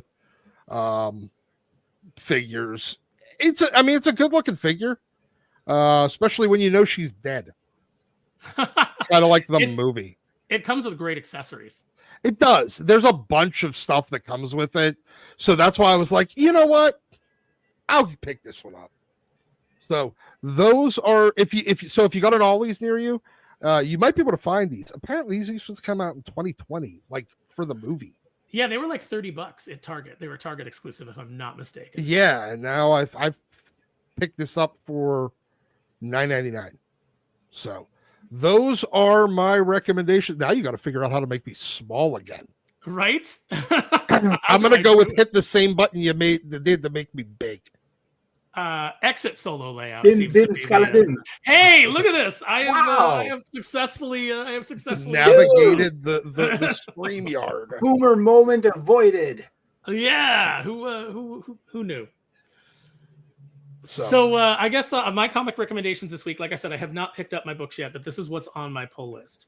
Conan Eastern Horizons. It's written by Walt Simonson, so that was an easy choice for me. Can't wait to read that. Redcoat number 12, Vatican City, Weapon X-Men number 4, and Thing number 1. Like I said, I haven't read it yet, but I am signaling my interest. It's written by, first of all, I love The Thing. And second of all, I think Tony Fleece is a good writer. So I'm interested in checking it out and seeing how he does on kind of like his first foray into Marvel. So those are my choices. Nice. Just to confirm, by the way, I'm not wearing a Redskins shirt. I'm wearing the Caucasians shirt. I'm So I'm wearing a shirt that I made on a t-shirt generator in the Star Wars font because I'm pretty clever. So I like to make my own stuff. And so this is in dedication of Kathleen Kennedy's vision of Star Wars. It is a safe space. That's right. And that's right. And tomorrow is Real Star Wars Day for anyone tuned in and paying attention. On May 25th, 1977, Star Wars was released. Also May 25th, 1983, Return of the Jedi came out. So May is actually Star Wars month. You can celebrate all month long, and I do. Sully, with all of the different races in the Star Wars galaxy, why would you choose to be a bigot? Well, yes. I wake up every morning with hate in my heart. I embrace. Look, it worked for Palpatine. He survived through three trilogies, right? For the record, I just saw something the other day. Apparently, we can now do super racism. What? Super racism? Yeah. So apparently, super racism is reserved for only white people. Oh, so Only are we white admitting that people other can people super can ra- be, but only we can achieve super races? Because saying that we're the only ones, saying that white people are the only people that can achieve super racism, that sounds Right. pretty racist. Yeah, Just I like know. Goku, we're all going to turn with blue eyes and blonde hair. Oh my God, Sully, his racism is over 9,000. Breed's just sitting there like, what the fuck am I doing? What are these yahoos yahooing about? Breen, do you have anything else to say? You got anything? You got anything you want to talk about? Like I said, anybody can take off at any time, but we don't have to end. I gotta disappear. officially in I'll talk overtime. to you guys later. All Bye, right, love See you, ya, Doc. Doc. Catch you later, brother. See you, man. Awesome. Yeah, I think I'm going to wrap it up too because Daddy doesn't need chicken nuggies. He needs to drop some liquid weight off at the pool. I don't know. After 2 hours and 40 minutes, my nuts fall asleep, and I need to go on a 5-minute walk in between podcasts and YouTube shows, man. And Sully, No, I actually do need to get. I do need to get around and walk around on my and stretch out my foot. I'm trying to keep it from, game one of the up. double headers in 20 minutes too. Oh, nice. Is that a sports ball thing? That's a sports ball thing. Yes. Yeah, you hit the ball, you throw the ball, you catch the ball. Yeah, the Red Sox were down 2-1 going into the 6th inning yesterday, and they won 19-5. It got so bad that Boston used a position player because they had such a big lead. Of course, there was supposed to be a game 2, and that got rained out, so it's today. Yeah, we had terrible, terrible weather. It's like we had a springtime nor'easter, and they even canceled all the ferries, because we have the Boston Harbor, so we can actually take a ferry across the harbor to as part of our transit system. It's pretty cool. And I'd like to congratulate Christian Campbell on having nothing to do with any of those 19 runs yesterday. Thanks, buddy. Couldn't win without you. Kalichi for $2 says, see if you can get Neon on again when you come back. I will ask him, but Neon is super busy. We also it looks like the 7th might be a packed show too. I've got a first timer tentatively scheduled. Breen, you'll like him. I don't know if you want to come on the 7th, but he actually runs a wrestling channel. So we'll talk. It in Rhodes, is it? In Rhodes? No, that's not a wrestling channel. I can probably come back if you want. Okay, yeah, let's talk about it because I've got some invitations out there, but like this week, I don't know if Salty just forgot or if I bungled the invitation, but Salty was it the AM PM thing with the alarm clock like in Seinfeld? Oh, it could be. It could also be the time change. I thought I communicated it properly, but hey, this is the first time running a show, so maybe I did mess up. I did send out the wrong link at first, but we managed to pull it all together. I tell you, I peeked a couple times. We were doing West-like numbers, so not saying that remember, the little wise guys replaced Daredevil in his own comic back in the 50s. I'm saying that.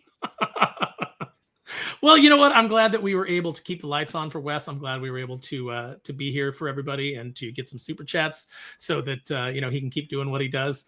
I'm happy to come in and fill in. I feel really bad that we're all gone next week, and there's no aficionados. I think people are going to be going, hey, where the hell is the show, man?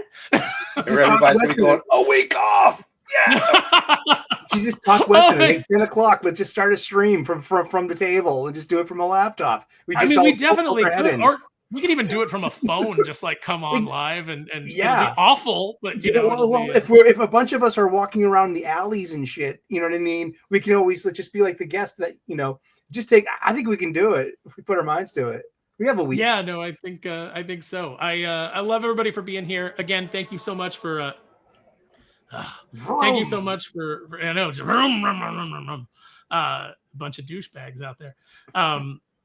Thank you so much for your support for Kneel Before Doomface. Like I said, we just crossed 21,000. People are still jumping in. One of the things that we did on this campaign is we offered a digital option. So if money's tight or you're just not sure about it and you're you don't know what you want to gamble on it, you can get a digital copy just to read the book. We do want you to read it. We're happy for any kind of support that we get, even if you're just putting it in a bag. But if you read it, that's we want you to look at Renzo's gorgeous art. We want you to enjoy the jokes. We want you to enjoy the story. We want you to become invested in the characters. So please check it out if you haven't. And Sully's got to go. Breen's got to go. I guess that just leaves me. I'm not confident enough to run a stream all by myself. I don't think I'm that interesting. So I guess we will wrap it. Daddy needs chicken nuggies. Daddy needs chicky nuggies in honor of Wes. God bless you, Wes, wherever you are. We will see you guys in 2 weeks. Get out of here. Kneel before everybody. We absolutely love you. Thank you so much. Good afternoon, kids. Stream's not going to end. I clicked to end the stream, but oh no, it says not yet. Yeah. Yeah, gotta do it twice. Thanks, Sully.